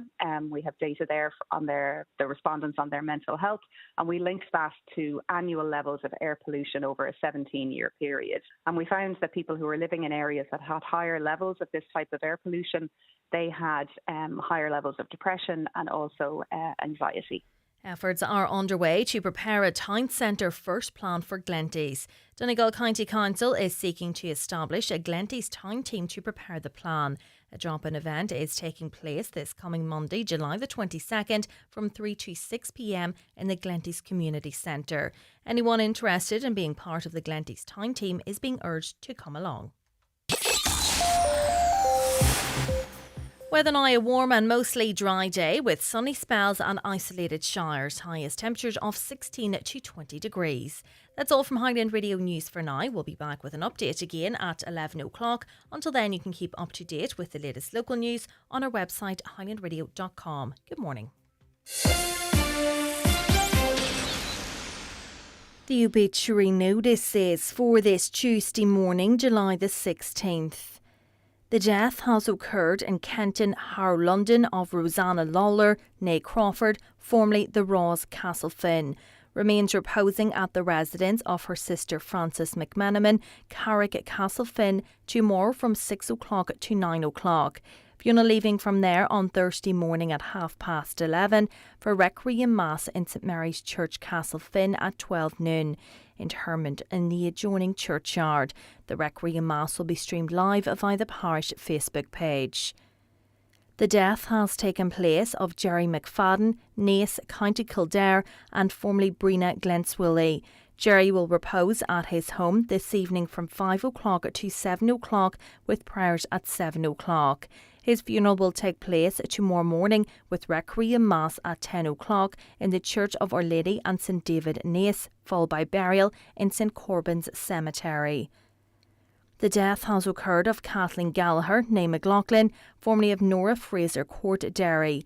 Kathleen will be reposing at her daughter Una's home, 235 Lawnmore Road, Derry, today from 11 o'clock to 10 o'clock. Funeral leaving there tomorrow morning at 10 to 11, going to St Columba's Church, Long Tower, Derry, for Requiem Mass at 11:30. Interment afterwards in the city cemetery. Family flowers only, please. Donations in lieu if wished to the children in Crossfire, 2 St Joseph's Avenue, Derry. The death has occurred of Kathy Campbell, Balnacore, Crossroads, Killygordon, formerly Mahara, County Derry. Remains reposing at her late residence. Funeral leaving from there at 11:30 tomorrow morning for Requiem Mass in St Patrick's Church, Crossroads, Killygordon at 12 noon. Interment in the adjoining churchyard. Funeral Mass can be viewed live on the parish YouTube channel. Family time on the morning of the funeral, please. The death has taken place of Breed Ferry, Nae O'Donnell of Mahara Clogher, Derry Beg. Her remains are reposing at her home today from 11 o'clock to 8 o'clock. Rosary tonight at 8 o'clock. Funeral Mass tomorrow morning at 11 o'clock in St Mary's Church, Derry Beg. Interment afterwards in Maharagaln Cemetery. The funeral mass can be viewed live on Kieran Rorty, Funeral Director's Facebook page. House private after Rosary and on the morning of the funeral. The death has occurred of Maureen Elliott, Elliott's Bar, Mina Guyan, Letchermack Ward. Maureen's remains are reposing at her own home in Letchermack Ward. The house is strictly private today. Funeral Mass tomorrow morning at 11 o'clock in St Bridget's Church, Letchermack Ward, with interment after in the new cemetery. And the death has occurred of Mary Hughes, née McDermott, Boyne Hall, Drogheda and formerly of Ballinaheglish, County Roscommon and Clonmany, County Donegal. Funeral Mass this afternoon at 2 o'clock in Our Lady of Lourdes Church, Drogheda, with burial afterwards in Newton Cross Lawn Cemetery. Mary's Mass can be viewed live on the parish webcam. For family information and more details regarding wakes and funerals, please go to highlandradio.com. Highland Radio. Ireland, let's keep bringing it back. The changes we've made with Return are making a huge difference to our environment, our communities, our future. Returning ensures we value resources, recycle more efficiently, and helps us work towards achieving our EU recycling targets. We're doing the right thing, and bringing it back is bringing out the best in all of us. Return today, and together we can make a better future for us all. Cutting Through the Spin, the 9 till noon show on Highland Radio. Just listening to that advert there about, I think it was about the deposit return scheme. And Aldi, just by coincidence, just released a press release. In Donegal, 1 million items have been returned to their 6 stores in Donegal. €173,000 has been returned to customers. They put the money, they've already paid it in anyway. So June was the most successful month to date for the deposit return scheme at Aldi, as shoppers across Ireland collectively returned 6.7 million items. In Donegal, shoppers returned more than 425,000 items in June. So it's over 1 million now of items returned. So it's kind of interesting too, because just in our wee county and only in Aldi, 1 million plastic bottles or cans, metal cans. It's quite impressive, isn't it? I'm sure that has to have an impact on littering and how else we dispose of rubbish. I'm not saying I'm necessarily in favour of the scheme, because I think it disadvantages those who are good sort of recyclers in the first place. But since it started in Aldi alone, that's 6 stores, 1 million plastic bottles. I mean, can you imagine that pile of plastic bottles and cans and what have you? It is quite impressive. And €173,000 in the tax has been redeemed back again. All right, I just thought that an interesting figure I'd share with you. Greg, I was listening to your caller about searching for a home to rent. My friend let out his house and was left with an ESB bill of over €2,000 and months of unpaid rent. After many repeated attempts to get them out and notices they were not moving, so he simply entered and changed the locks. Then the landlord ended up in court and it's still ongoing. Repairing the inside and kitchen has cost $5,000. It's left him very wary of renting again. I know they have spoken to their family about just selling. Who wants to be renting a house these days? There's nothing to favour the landlord. Even the word landlord makes people sound like business people, when in fact many are just people who bought a house instead of a pension. It's very easy to get renters, but it's very difficult to get them out. I have heard that before, I'm not going to lie. Is that woman for real? Is the quality of food the best you can come up with? They need a structure in place, because there is no structure in place in the ED. I sat for nearly 17 hours in the ED with my 83-year-old mum, 20th of March 2023. She was left sitting on a hard chair for all of that time. I had a 75-year-old man to the left of me who had problems with his heart. In the end, I was so fed up, I went to the area where doctors and nurses worked from, and I lost the plot. 40 minutes later, they opened a ward, so mum and others were brought to it. Unfortunately, that man was still sitting on a hard chair as I left for home. It was an absolute disgrace. The nursing staff seem to worry about the patients, but doctors are not bothered from what I've seen. They are only there 6 months and then away. That's not the real experience I've heard, but that's that listener's experience. I just feel a survey that starts talking about, how polite were the staff and what was the food like doesn't really... I mean, that'll come out in September, and, Letterkenny normally does quite well, but it doesn't tell the full picture. It only tells part of the picture, but an important part of the picture as well. A listener says, IS 645 engineers are trained by the Department of Housing. When we joined the scheme, engineers who were trained are on the website. We had to pick an engineer from that list. IS 645 came from the National Standards Association of Ireland and the Department of Housing. We had no choice for which engineer we picked. These engineers are forced to go with what the Attorney General says, and now they're questioning the engineers. There is some dispute whether the AG's advice was taken on board, but I take your point. Hi, Greg. Why not try and get any of our elected TDs to come on this morning and let us know what they are doing regarding our mica plight today? I'm enraged. I honestly think we need to go back to Dublin in our thousands and bring it to a standstill. Why are we second-class citizens here in Donegal? This is horrendous. My stomach gets sick every day when I think on my house crumbling down around me. Another, it's no wonder all the young people are leaving the country listening to this mica problem. Our government doesn't care one bit about its people. Sure, young people can't even get a car insurance. This country is just unlivable at this stage. Thank you. And listeners referring it to mica, and those are people who actually have defective concrete blocks. I do appreciate there are some that would prefer we don't focus on the word mica, but listen, if that person is sick to the stomach every day of their house crumbling around them and they want to call it mica, well, I'll go with mica for them. Another, the defective block scandal is going to be one of the biggest in the state, down to the extreme malfeasance of Fine Gael and Fianna Fáil in the Greens. Yet the first words from your guest yesterday was how hard an ex-minister was working regarding a solution. Too little, too late for me. Also, who is the chair of the defective block committee, a Fianna Fáil councillor? The fox in charge of the house, the hen house, wake up people. I'm not sure that's how many people characterise the chair. By the way, the Attorney General's leak didn't get national coverage it deserved. Simon Harris brushed over it on Friday. His answer to you was wishy-washy. The thing that's really important is when you ask a politician or anyone for that matter a question, you're not always going to be satisfied with the answer. But if you believe the answer was wishy-washy, then the question itself made sense. Does that make sense? In other words, we're not always necessarily pleased with the answers that we're given or the clarity, but in a sense, that answer is an answer in and of itself, and you can form an opinion from that. I spoke to a builder recently who said he refused to do the build with the homeowner, which the homeowner was granted because it was only a part build. His concern was, as the builder, he'd be liable in about 10 years, and I can understand how he'd feel that way, or she would feel that way. He'd be liable in about 10 years for the rebuild, which he knew would not stand up. The biggest issues with these part rebuilds is homeowners are going to find it impossible to get anyone to do them. That's a concern I have. Let's say, for instance, I'm a builder and there's a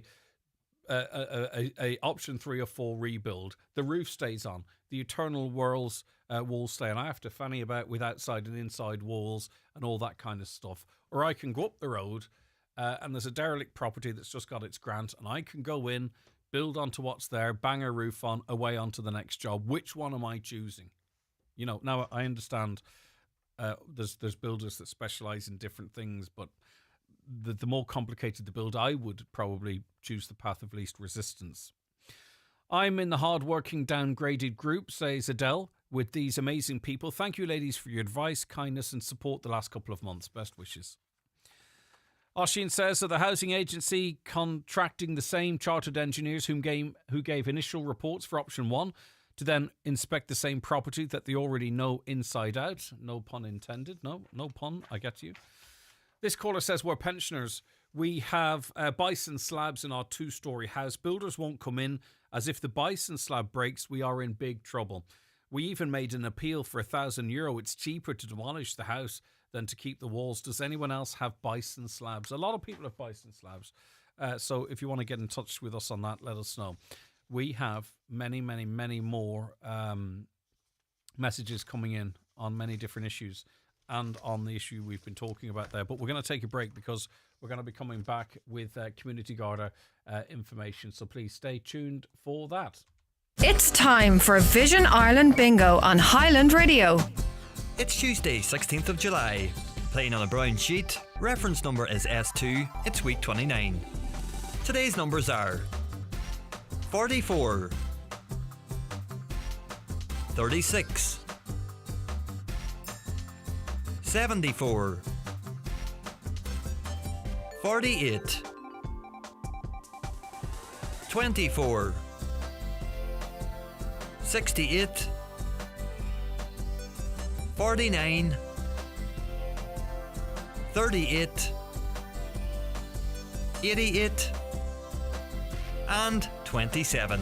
Phone your claim to 910-4833 before 8 tonight, leaving your name, contact number, the name of the shop where you purchased your book, and we'll call you back the next working day.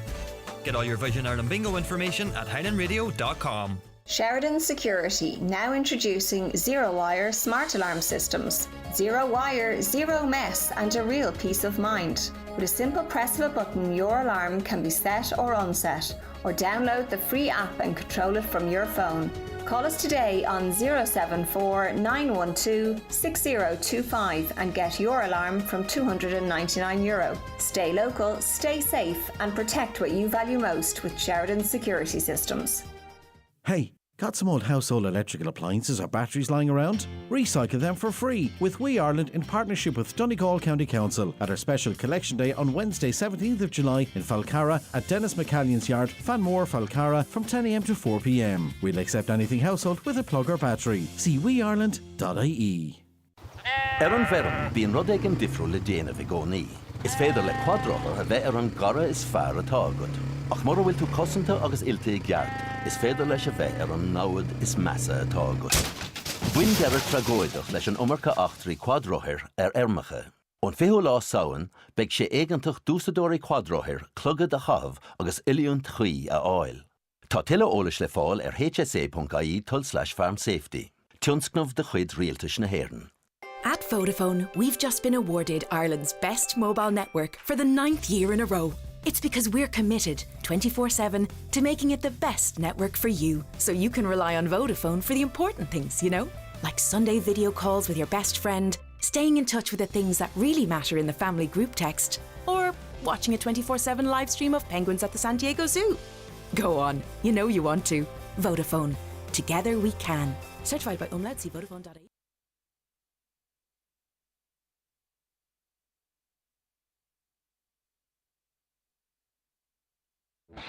Ensure the safety of your team with SIFTech. We have part-funded courses in first aid, people moving and handling, confined spaces, food hygiene, quad bikes, fire warden, IPAF MUPS, electrofusion, welding and machinery cards for Ireland and UK sites. Also delivering online courses like utilities, water hygiene and construction supervisors. SIFTech can deliver group training at your business premises. To find out more, contact siftech.ie today. Do you need a UK address? Save hundreds of euros on custom charges shopping online with Space Hub Dairy. We provide a full virtual address mailbox service for all your business and personal use. Save hundreds, possibly thousands, on custom charges with Space Hub Dairy. Call 048 71 87 8077 for more details. Foy & Company in Ballybuffet and Letterkenny are the largest stockists of paint and wallpapers in the Northwest. Our qualified colour consultants and interior design team will help you create a beautiful space designed for your needs. We work with commercial and residential customers, have all the largest brands and can match any colour. We stock all the interior and exterior paint along with all the painting accessories you'll need to completely transform your space at Foy & Company in Letterkenny and Ballybuffet. Irwin Expert Electrical, your trusted destination for all things home appliances, electrical and entertainment in the Northwest. With over 50 years of leading the way, we pride ourselves on offering a diverse range of products under one roof.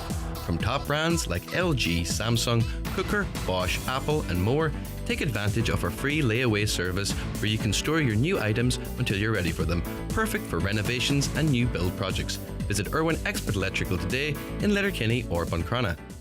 The Community Garda information slot is brought to you by Sheridan Security Systems, protecting what you value most.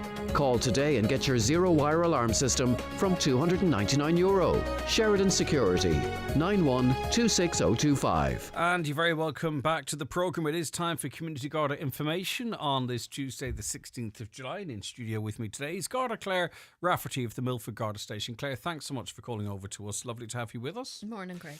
Right, let's start with a couple of burglaries in Bundoran, actually. And the first occurred somewhere between the 8th and 9th of this month. Yeah, so the Garda in Bundoran are investigating this burglary that occurred in the area of West End, Bundoran.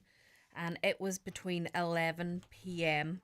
Last Monday night, the 8th of July, and 7 a.m. on Tuesday morning, the 9th of July. So there was damage caused to the window at the front of the property, and entry was gained. A sum of cash was stolen from a handbag within the house, and the key to the back door was also stolen. So this is a case where someone woke up the next morning and noticed that this had happened overnight. So they were in the property? Yes. Right, that's worrying. So we appeal to anyone who may have observed suspicious activity in that area overnight between Monday night, Tuesday morning, to make contact with the Gardaí in Ballyshannon, and their phone number is 071 9858 Yeah, and it's kind of it's a good one to mention because there's a lot of people from our catchment area be down holidaying or visiting Bundoran, so it hopefully catches some eyes amongst them as well. A second burglary, not the same property but the same area. Yeah, it's very similar again. So this one's been investigated that occurred in West End, Bundoran, and it was in the early hours of Thursday, the 11th of July. So essentially Wednesday night, Thursday morning, between midnight and 8 a.m. A rear bathroom window was forced open and entry was gained. A purse was stolen from a coat pocket within the house. Within the purse, there was gift cards, bank cards, driving licence and a sum of cash. So we're asking if anyone can assist with information to make contact with Gardaí in Ballyshannon, again on 071 9858 530. And as always, the Garda confidential line may be reached on 1800 666 111 in relation to these two appeals or any of our appeals today. And do we know in the second instant if that house was occupied as well? Yes, I believe so. Right, okay. I think they're called creeper burglaries in some parlours. We don't see them too often, it has to be said. No, but it is worrying, Yeah. People want to feel safe going to bed at night. So just always take that extra time before going to bed to make sure everything you can secure is secure. Okay, yeah, okay. I can understand people don't necessarily set their alarms when they're in the house if they have alarms, so maybe that's something people could think about. Okay, that's down in Bundoran, those two burglaries over the 8th and 9th in the first instance and on the 11th in the second. We'll move north to Muff now in criminal damage, Claire. Yeah, so we're appealing for the assistance of the public in relation to an incident of criminal damage that occurred at a property on the Ocht Road, Tour, Muff, last Tuesday, the 9th of July, between 10:30am and 4pm. One of the front windows of this property was smashed between those times. Now, no entry was gained to this house, thankfully, but we want to appeal to anyone who may have observed suspicious activity in that area last Tuesday to make contact with Gardaí in Buncrana, and their phone number is 074 93 20540. Yeah, criminal damage also being investigated in Castlefin. Yeah, this one occurred on Thursday, the 11th of July, between 7:30pm and 8pm at Emmett Park, Castlefin. A car that was parked at that location between 7:30 and 8 had its windscreen smashed. Both wing mirrors were pulled off and damage was caused to the badge at the front grille of the vehicle. So we appealed to anyone who may have seen anyone do this, or anyone who was in the area of Emmett Park, the Rafo Road in Castlefin, or on the N15 through Castlefin, who may have had dash cam footage between those times and to make the footage available to us. Yeah, and it would be might be easy to forget that we are in summertime. So that happened in broad daylight, and sounds like it was prolonged to some extent. So someone should have seen something and pass on that information to Garda. Now, a road traffic collision occurred just outside Donegal town, and Garda looking for info. Yeah, so this was a road traffic collision between two vehicles that occurred on the N15 at Clare, Donegal town. So it wasn't far past Clare Chapel on the Balbafay side. And this happened on Thursday, the 11th of July, and the time I have for it here is 6:12 p.m. The driver and passenger from one of the vehicles was taken to hospital to receive medical treatment for non-life-threatening injuries. So both these vehicles happened to be travelling from Donegal town towards Balbafay at the time of the collision.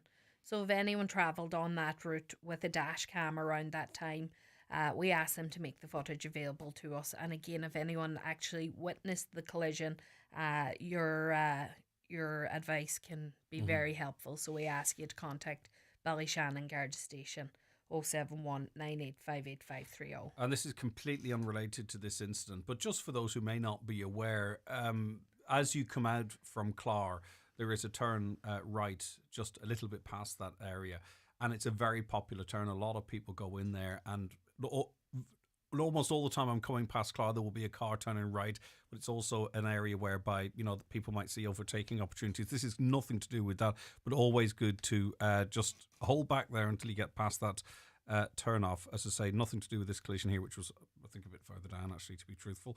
Right, okay.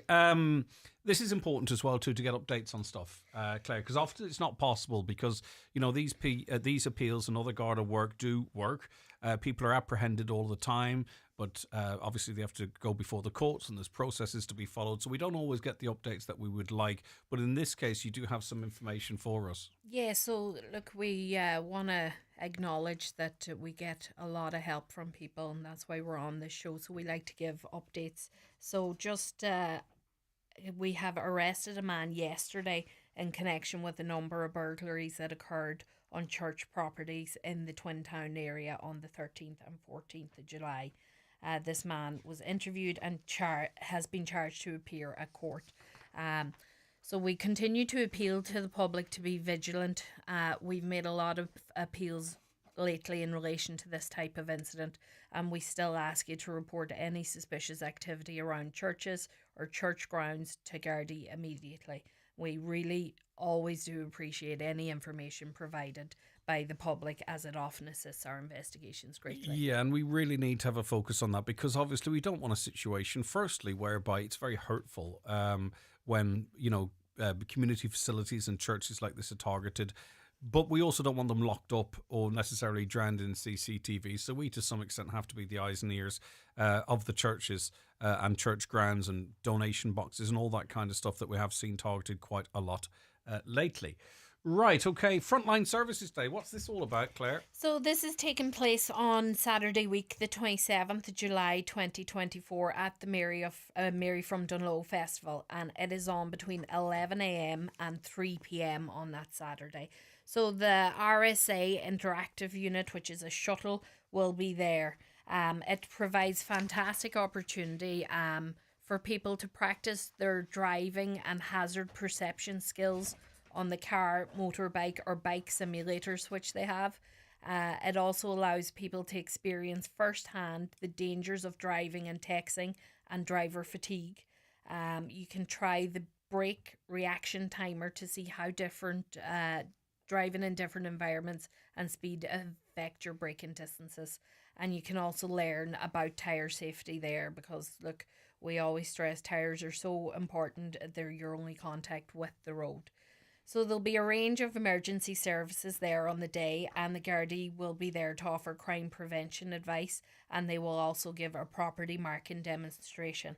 So we hope to see as many as possible there for what will be a great day out for all the family. Yeah, and speaking of property marking. Yeah, so we've a number of property marking events coming up. So the local community policing units will be operating a property marking machine at Harold's Yard, Glenfin Road, Balbafay, today, the 16th, between 4:30 p.m. and 8:30 p.m. And we will also be marking property at Homeland Lifford tomorrow, Wednesday the 17th, between 10 a.m. and 4:30 p.m. These will be good opportunities to permanently mark your trailers, tools, bike, etc.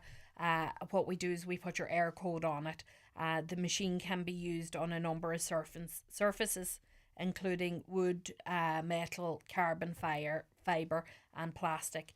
And it's used in a pattern of dots to put your air code on it, so it's making it highly distinguishable and easy to return in the case of a theft, rendering it unattractive to thieves then. So that's the whole theory behind it. And it gets it back to you. A lot of stuff's found, bikes and stuff. You see the appeals from time to time. A lot of stuff is found down the country often, in fact. And you can have a rough description of a jet ski or a trader or something like that there, but it gets back to you if you've got your air code That's it. On it. It's a great system. So if anyone wants to come along, get your property marked, please ensure you bring your correct air code with you, because that's very important. And Sergeant Fergus McGrory, the Divisional Crime Prevention Officer, will also be at both events. If anyone wants to talk to him, he'll be happy to give you any advice you may need. All right, more advice required. A listener, messaged in or called in and said, could you ask the Gardaí, please, if you are involved in a road traffic incident and you drive off, but you hand yourself in later, what, if any, charges do you get? Well, look, it's a very broad question. There's all different types of traffic accidents, traffic collisions ranging from material damage as far as fatal collisions. So all circumstances are different. Not every road incident may necessarily need the Gardaí to come to the scene. You know, if it's a minor collision and you both parties are happy between yourselves, the important thing is to exchange the details. Mm-hmm. The messages: remain at scene, do what you're obliged to do. Don't be leaving the scene of an accident. Now, clearly for serious incidents or one where you suspect an offence has been disclosed, you should ring us. If you're involved in a road traffic collision, you must stop your vehicle and remain at the scene for a reasonable time. If anyone is injured or appears to need assistance, the driver of the vehicle must offer assistance. Look, accidents, get people help is number one. Mm-hmm. If vehicles are blocking the roadway or posing a danger to other road users, the roadway should be marked and the vehicle should then be removed as soon as possible. If you're asked by a Garda, you must give your name and address, the address where the vehicle is kept, the name and address of the vehicle owner, the vehicle's registration number, and evidence of insurance. And if there's no Garda at the scene, you must give this information to any person involved in the collision, or if somebody owns property that you've damaged as well, provide it to them. And if requested, also to an independent witness. If you or another person is injured and there's no Garda at the scene, the collision must be reported to the nearest Garda station. Now, of course, you can't give a pass, right? Because, I mean, there could be alcohol involved, there could be drugs involved, right? So you flee and come back 3 days later. If there were no consequences, do you know what I mean? It would be a basket case of a system. So if you fail to comply with the requirements you've outlined, and your intent is to sort of escape civil or criminal liability, what are the examples of that? Well, if someone is involved in a collision, doesn't stay at the scene, that's what this question has asked. Yeah. Look, our advice, never leave the scene. If someone has, then it is always better to hand yourself in. Chances are we're going to track you down anyway, and it will always look better for you should the matter go to court if you have cooperated. Yeah, because it says here, if you know someone has been injured or needs medical attention, or you know someone has been killed or are reckless as to the fact, you may be convicted and receive a fine of up to €20,000 or a prison term of up to 10 years. And that really is not actually taking account of the situation such. That's actually if you were in that situation. Yeah, absolutely. All right, okay. What time is the Garda property check on in Lifford? Where and at what time? We did have that, don't we? Yeah, I'll just make sure I give you. It's today, is it? Or was that tomorrow? One. I think Lifford is Tuesday. I feel like it's a race and I'm going to win Yeah, it tomorrow. So tomorrow between 10 a.m. and 4:30 p.m. Okay, and that is at Homeland. Yeah, and the other one is today, 4:30 p.m. and 8:30 p.m. At Harold's Yard in the Glenfin Road, Balbuffet. Brilliant stuff, Claire. Thank you as always for calling up and getting that information out there. I do appreciate it. That's Claire Rafferty of Milford Garda Station, Garda Claire Rafferty, of course. And that was Community Garda information for this Tuesday, the 16th of July. It'll be available for you to listen back to on the podcast just after 12:30, but you can also watch it back on our YouTube and Facebook channels a little bit later on. It'll also feature on the Garda Síochána Facebook page there as well. So thank you very much for that. Back with more after we take these messages. Information Slot is brought to you by Sheridan Security Systems, protecting what you value most. Call today and get your zero-wire alarm system from €299. Sheridan Security, 91-26025. Get ahead of back to school this year at Dunnes Stores. From prepping for their very first day to refreshing their uniform, now's the perfect time to shop schoolwear for the adventures ahead. Pick up a 3-pack of playproof polos from just €5 and knitted school jumpers from just €3.75. Stock up on essentials like Easy Care joggers from just €5 and sweatshirts from €3.75. Back to school at Dunnes Stores for little ones with big schedules. Shop in-store and online now. Terms and conditions apply. Brian McCormick Sports, your home for fitness trainers. The new impressive Ghost 16. Soft and smooth experience with every step. Hoka Clifton 9. Even lighter for everyday miles in new summer colours. Get your free delivery on bmcsports.ie. It's the Right Price Tiles and Wood Flooring 70% off sale. Get up to 70% off on all your purchases. Up to 70% off all tiles, all wood flooring, all bathware. Everything's reduced in-store. The 70% off sale at Right Price Tiles and Wood Flooring. Stores nationwide. Sale ends Sunday. Atlantic Travel. Bonded, licensed and trusted in Ireland. Expert advice on your world adventure. Search for sun, cities, or a last-minute escape to sandy shores. Get away this summer with tantalising offers, luxury resorts, and family favourites. Free kids' places still available. The offers won't last forever, but the memories will. Book now with a trusted travel agent. Atlantic Travel, Letterkenny. Join John Breslin and the Highland Radio Outside broadcast team this Wednesday from 12 noon to 2:30, coming live from Inishowen Credit Union Buncrana. Inishowen Credit Union are holding a Members Appreciation Day and want to show just how much they appreciate their wonderful members and their incredible community. Highland Radio weather updates brought to you by McElhenney's. Make your sterling go further with our new cash sales exchange rate at €1.20 for every £1 spent in store. No matter the weather, visit us in Ballybuffet for all your fashion, beauty, gifting and homeware needs this summer. So we keep being told that it's going to get sunny today. Where is the sun? Maybe it's where you are. The mist and fog should have cleared at this stage. It's going to leave a warm and mostly dry day. Sunny spells, isolated showers. Temperatures of 16 to 20 degrees and light to moderate west to northwest breezes. You can count your life in annual Electoral Arts festivals. And we're 1 year older. Paul Brown, director at Electoral Arts Festival. And I think we look good. We do, don't yes. we? We've been doing this a while. We still look good. Well, don't we? yeah, definitely. It's been a great start. We started last weekend, so we a number of shows across the county from Churchill out of the Glebe Gallery to Culdaff with Murray and Bradley. So it's been a lot of sold out shows. Great, fantastic Brilliant weekend to start off with.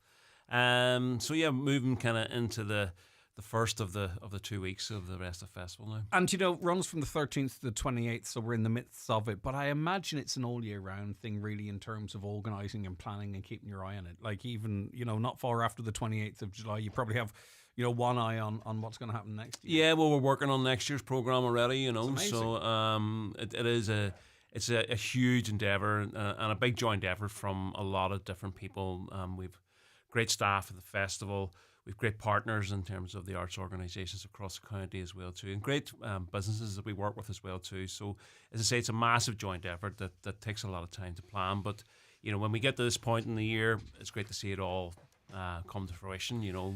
Yeah, and we should never take for granted what's lined up for us, because obviously it's about celebrating local musicians, national musicians, and there's always that international flavour to it as well. I'm going to direct listeners already to eaf.ie, because the struggle I would have, Paul, is there's so much on across such a wide area. There's something for everyone, and we don't want anyone to miss that. So eaf.ie, you can start planning your adventure between now and the 28th. So talk to us about some of the artists and shows you've got lined up. Well, I mean, as you say, there's other events that have been happening throughout the year. There's residency projects that we run with Irish artists, and it is about giving a platform to local artists, and it's about matching those artists as well too with national and international artists. So as I'd said before, Murren Bradley kicked off a festival the weekend with Sold Out Show in Kildare. She's performing tonight in Letterkenny, another Sold Out show as part of a 3-day tour during the festival. So it's great to have, she's such a celebrated, Donegal artist now.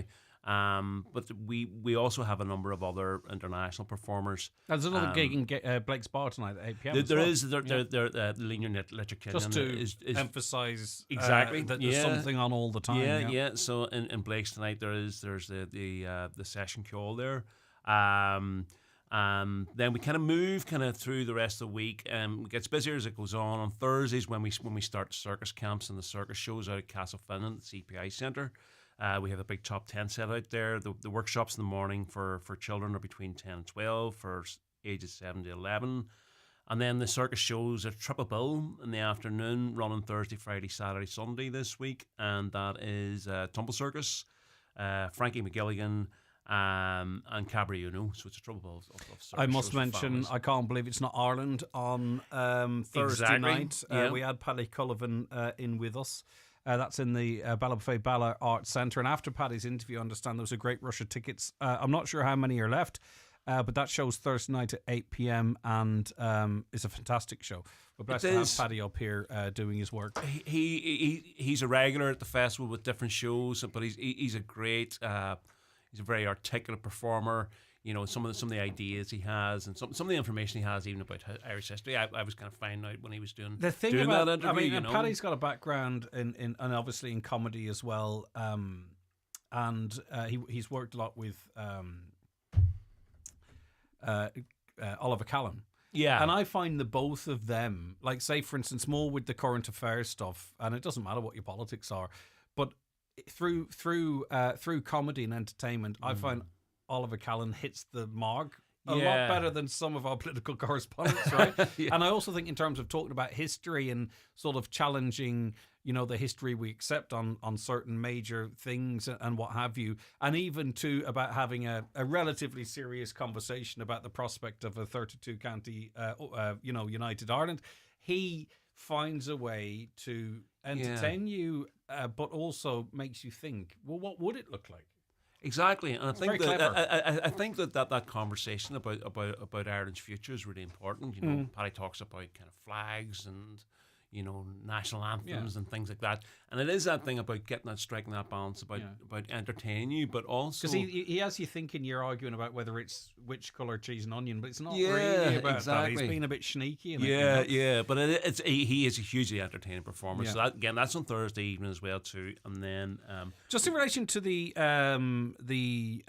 circus, the triple bill there at the Castlefin CPI Centre. That's as you mentioned, Thursday, Friday, and Saturday. The camps are sold out. Did you say at this point? The camps, the circus camps? Some of the camps are busy because we've had group bookings through that as well. Brilliant. Too. And if there are groups who want to book into it, we do offer discounts on that as well. So it's they're very popular because it's a very it's a great way of getting kids out in the morning. Get them active, but get them doing something fun. It's out Castlefin area as well. Which and I mean that's a big part of what we've been wanting to do over the last couple of years is really kind of start taking the festival shows out to places we haven't been. So I mean we can't be everywhere at once, and we have limited resources to be able to program throughout different areas of the country. So next Monday, Tuesday, Wednesday, and it's a 10 a.m. start. Home with the Henry Girls. Yep, that's in the Malin Presbyterian Church in Malin, of course. So different time frame might suit different people. What's that about? Well, that's actually sold out. That's sold out very early. All three. Yeah, well, all the actual it's a residency week. Wow. That the Henry Girls do. People from Please all turn over over, come Oh, wow, to it is. I see. come and spend a week with the Henry Girls, and what they do is that the Henry Girls are teaching them about songwriting, making music, and then at the end of the week they get up and they perform with them at their concert at the Malin Town Hall. Fantastic. Right, okay, come on, I'll let you pick the rest because I'm picking things that keep being sold out. So what other highlights? Well, there's plenty of other events there as well too. One of the concerts this weekend is Mohammed Saifkan and Gazelle Band, which is Mohammed's a Kurdish musician who's living in Leitrim now at the minute.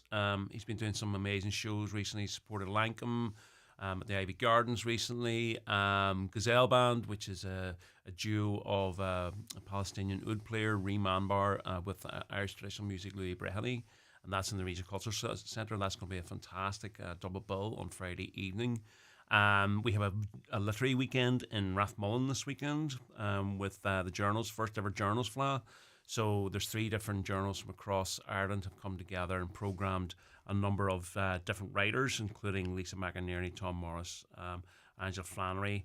There's a couple of workshops on the Sunday. There's an event in Mary Maxey in Rathmullen in the evening on Saturday as well too. Party in the Park's on Party in Friday, the Park is on Friday. That's a new we have a new partnership with the Donegal Youth Service, so we're actually going to get the weather that for it this year as well, which is important. I don't look at the weather forecast this week. If you have any dash cam footage of the sun, please send it in. Yeah.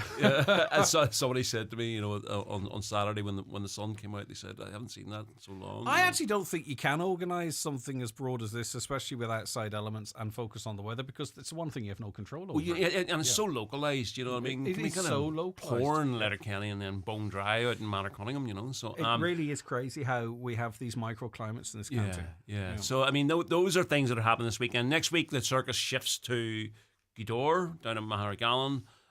So that's the following week. This week it's in Castlefin. So there's a couple of different performers doing next week. That's part of the Wild Atlantic Weekend. That's right. Yeah. And you mentioned the Henry Girls. Henry Girls concert again is at the end of next week as well, on Friday the 26th. We have a whole series of other workshops. We have a great VR workshop with an artist called Matthew Sharp. That's for ages 12 plus. That's next Wednesday, the 24th. That's free. That's in the Regional Culture Centre. If anybody wants to sign up to that, they can contact Sharon at our office on outreach at IEAF.ie. And the stuff a bit off the beaten track maybe for your average Joe. Karen Rand drawing with Altitude 2. Yeah, I presume that's in the show, but it's something a little bit different. It's on Friday to Sunday, 10:30 a.m. to 4:30 p.m. It's free, but it's just some, it just shows how diverse the arts festival is. Yeah, we want to try and make it as accessible as possible for everybody, and there's different tastes, and so there's the music program is very varied. We have Owen O'Canavan, who won the RT Radio Folk Awards this year. He's performed with Muireann Nic Gabhla. That's on Sunday, the 21st in the Regional Cultural Centre. It's another great double bill there of Irish traditional music. And then towards the end of the festival, over the last weekend, we have a Malian musician called Baseku Kuyate performing in the RCC. But that is a day-long event. There's a record fair at the back of Blake's, which is free. That's happening during the afternoon on the 27th of July. And then, Baseku Kuyate's in the RCC. And after that, we have a late-night event, which is happening simultaneously in Blake's and the Cottage. The DJ Donald Deneen, people have been familiar with the TV show years ago, No Disco. He was involved with that, but he's currently got shows on a number of different channels, including RTE. But that's going to be in the Cottage. That's kind of late thing. It's happening from 10 p.m. onwards. A couple of DJ kind of sets. So it's really kind of varied, for... Yeah, just back to the Party in the Park too, just like the way I would view it, maybe you've got young people, it's during the day, there's no booze, no drugs, no nothing like that, of course. It's from 12 noon to 6 p.m. Maybe your young ones watch Glastonbury on the telly, or they're hearing about their older siblings going to festivals or concerts or down the country. Do you know what I mean? And it is you get that a wee sense of that buzz too for your 5, 6, 7, 8-year-olds that go and see live music. You know what I mean? It inspires. It can plant a seed, either for future musicians or for future gig goers. It really does. It really inspires, and that's kind of what we're the festival has been about since day one. Really, is about providing that platform for local musicians coming through. With the Henrikers have been part of the program since as long as I can remember, and they they're now an internationally recognised group from Donegal. So anything that provides an opportunity for people to get creative, that's what we're trying to do. And Party the Park, I think, is a great platform for that, because the young people have ownership over it. They're involved in the planning, they're involved in the curation of it, and they're involved in the delivery of it, and that's really, really important. And they get to plug their stuff into an amp and stand on a stage that's used at festivals elsewhere and rock out. Yeah, exactly. Yeah. Anything else you want to mention, Paul? Again, eaf.ie. You can go and plan what you might choose to do. There's something that might interest you that's not going to be terribly far from you. It'll entertain the grown-ups, but also there's options there for the younger ones on the school holidays that want to do something a little bit different or engaging as well. Yeah. We have to be conscious that all young ones don't play sport. And often there can be a gap in what to do if you don't play football or you don't kayak or well, as I say, something. the circus camps are very active. Yeah. They're not necessarily, they're not sport-based, but, there's juggling and there's... Just a different interest. Yeah, it's just different. But, I mean, say we're operating across quite a wide kind of, geography in terms of where the shows are taking place. There's a fantastic evening in Ontario Island. On Friday evening, actually, celebrating the local kind of culture. I still have to get out to Tory Island. Actually, I'm kicking myself about Well, that's a great opportunity. Yeah. It's local dancers. It's a song and the dance, but that's specific to Tory. That's happening. Why on Friday didn't we evening. go out to Tory Island, Caroline? Did someone else go then instead? No, we just didn't do it yet. I did ask you to make that happen. Will it happen this summer? No, maybe. I don't know. Anyway, you might never come back, Greg. Maybe that's why. That's fine. That's fine. Smart. They've got broadband, haven't they? I could just live there. Yeah, exactly. It's just I haven't been there yet. Right. Okay. Sorry, I digress there, but that's sometimes you have to get things on the record to make it happen. More information, as I say, eaf.ie. Anything else, Paul? Sorry, that you wanted to add there? Yeah. Well, I mean, I could talk all morning about this, but I say there's brochures in shops and cafes as well too. If somebody likes to have something physical to kind of see what's going on inside the brochures, there's a great day by day guide. It gives you times and the details of the show are actually within the brochure. A lot more detail again on the website eaf.ie. People can book through there, and I would advise as well too. We are seeing a lot of shows starting to sell out, so if anybody wants to go anything, is get on the website and get booking now. Brilliant stuff as always, Paul. Listen, thanks so much for your time. I do appreciate it. Thank you so much, Greg. That's Paul Brown there, director of the Electoral Arts Festival. We're in the midst of this year's one, and such is the nature of it already, with an eye out on what might be happening next year. Isn't that remarkable? It's a fantastic event. It gives us fantastic exposure to all manner of arts, supports locals, supports national, and then we get the best of international visiting the area as well. And I'd say some collaborations kick off from that, don't they? Yeah. I mean, really interestingly, we had Boubacar Traoré from Mali was here at the weekend. He's an 82-year-old Mali musician. Oh, wow. And it was really interesting. What's his instrument? He plays guitar. Right, blues guitar. So we had, not young Murren Bradley from the blues of Balbafay to the blues of Bamako. But one of his group was a calabash player, Jeremy Diarra, had never seen the ocean before. Unbelievable. So they had a day off yesterday, and he wanted to get his feet in the ocean. So unbelievable. I used to work in England, and there was a girl from New Zealand, and it started snowing. She'd never seen the snow before. We just take it for granted. But she was out there, couldn't believe that this white stuff was falling from the sky. But it seems ridiculous to us, right? Yeah. But, so and that's the great thing about Donegal is that we have international artists who come here and are just blown away by the place. Well, why wouldn't you be? Exactly. I mean, but it's that thing about taking for granted. But I kind of I think it's when other people kind of see it, when you see it through other people's eyes as well too. It refreshes your appreciation. Yeah. I mean, we were out in a boat there at Downings on, was it Sunday was the good day, and you just head out, and you head out towards effectively actually next stop Tory. Yeah. But just the way there's these cliffs, these beautiful cliffs either side of you. You literally see where that part of the country ends, and it isn't that part of the country, no offence to Tory, but it's next stop Tory, and these beautiful rock formations and little caves, and that's just one tiny little enclave really along our coast. It doesn't surprise me that people will be blown away when they come here, because exactly. we are just absolutely blessed. Yeah. Right, Paul, I'll let you go. Thank you so much for your time. That's Paul Brand, Director of the Electoral Arts Festival. For more info, get to eaf.ie, or if you are out and about, it is nice, as Paul mentioned, to pick up a brochure. There it is there for those of you who are watching. Pick it up and you can have a read through and see if anything tickles your fancy there. It's the return of Big Band Country Nights at Logues of Cranford this Tuesday with Robert Mazzell and his band. That's Big Band Country Nights kicking off this Tuesday with Robert Mazzell at Logues of Cranford, where you'll also find music in the Wee Bar on Saturdays and old time dancing on Sundays. Well, wait till you hear why thousands of families are going full Lidl. He has every fruit. Every fruit. He has blueberries every morning. He loves them. I would have a dream in an apple pool. Oh, really? Yeah, A that's pool full of apples. Yeah. Go full Lidl today. Driving on properly inflated tyres will reduce your fuel consumption, extend the life of your tyres, and it's better for the environment. Get your tyres checked by a Circle ELT member today. There are almost 3,000 member outlets nationwide. Circle ELT, Ireland's tyre compliance scheme, and its members help recycle and recover over 4 million tyres every year. To find out more, visit circleelt.ie. Circle End of Life Tyres. Driving a sustainable tomorrow. If you're organising an event, you might be surprised by everything BizPrint offer. From photo props, backdrops and banners to tablecloths, pens, keyrings and mugs. Everything to make your event a success. Call BizPrint on 9177955 or see bizprint.ie. Why leave the magic moments and great scenes you've captured sitting on your phone when you can have them printed at McGee's Chemist? Using McGee's website or one of their in-store kiosks, you just upload your photos, select the ones you want, and have them printed instantly within an hour, or use the 24-hour service. 35mm and film from disposable cameras also printed, and old photos can be digitally restored. Hold your memories in your hand with McGee's Chemist, Letterkenny. Change is the only constant in business.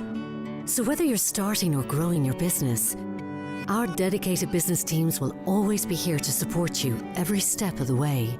Because the best businesses never stop beginning. Search Bank of Ireland Business. Bank of Ireland. Begin. Bank of Ireland is regulated by the Central Bank of Ireland. Boom. Paul Brown there, Director of Electoral Arts Festival, before the break. Thanks again to Paul. And just as the break was ongoing, we were talking about stuff you can do and kayaking or boating along our beautiful coasts. What a fantastic thing to do with young people. And there are some fantastic people doing it as well. Guided tours that supply the equipment and get out there, get out into the sea. There's absolutely nothing like it if you have the physical ability to do so. Right, it is the 9 till noon show for this Thursday. We have another hour to come on the show. Another interesting hour, as you can imagine.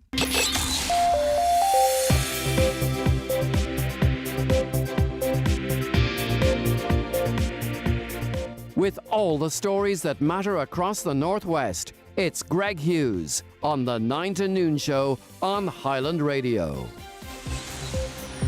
All right, Dolores is in the Rosses. She says the sun is breaking out. It'll be raining about 5-ish. Dolores, get out of that. It's not going to rain. It's going to be a beautiful day. Enjoy it. I don't know that. I'm just trying to stay optimistic. All right, let's get those news updates, or those news headlines, at 11 o'clock. And it's over to Michaela Clark. Thanks, Greg. Good morning. A man has been arrested in connection with a number of burglaries on church property in the Twin Towns area over the weekend. The man has since been charged and is due to appear in court later today. Garda Claire Rafferty is appealing to people to remain vigilant and report any suspicious activity around churches immediately. A downgraded defective concrete block homeowner group has been formed. It's in response to an increasing number of homeowners having their engineers' recommendations overturned by the housing agency. In a number of cases where engineers recommended the demolition of a property based on core samples, the housing agency has come back without carrying out a site visit and overturned that recommendation. The Taoiseach says what happened in Coolock yesterday was utterly reprehensible, despicable and sheer thuggery. More arrests are expected today after 15 people appeared in court charged with public order offences when a protest in North Dublin turned violent. Rocks and missiles were hurled at Garda at a site earmarked for asylum seekers. The Taoiseach has been meeting with the President of Kenya in Nairobi this morning as large-scale protests take place across the city. The protests were triggered by a tax-raising finance bill, which so far has led to the President sacking most of his cabinet and the resignation of the Chief of Police. Garda are continuing to appeal for information following a crash in Donegal town last week. The two-car collision occurred on the N15 at Clare on Thursday last, shortly after 6:10. The driver and passenger of one of the vehicles was taken to hospital to receive treatment for non-life-threatening injuries. Investigations, meanwhile, are continuing into two burglaries in the Bundoran area last week. Entry was gained to two properties in the West End area overnight on July the 8th and July the 11th.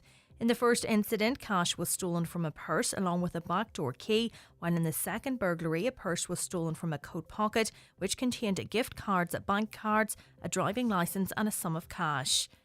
And Garda are appealing for witnesses after a car was badly damaged in the Castlefin area. Between 7:30 and 8 p.m. on Thursday last, the windscreen of the car parked at Emmett Park was smashed, both wing mirrors were pulled off and damage was caused to the badge on the front grille of the car. Those are the latest headlines. We'll be back with an update again at 12 noon. Thank you, Michaela.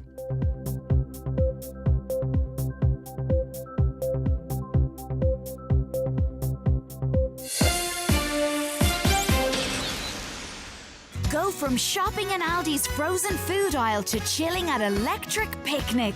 Because Aldi is giving away Electric Picnic tickets and €2,000 in gift cards every single week. Spend over €25 in-store and upload your receipt on aldifest.ie to enter. Then you could go from your local store to the Electric Picnic dance floor. Republic of Ireland and 18 plus only. Ends August 4th. Excludes alcohol, prices and full T's and C's at aldifest.ie.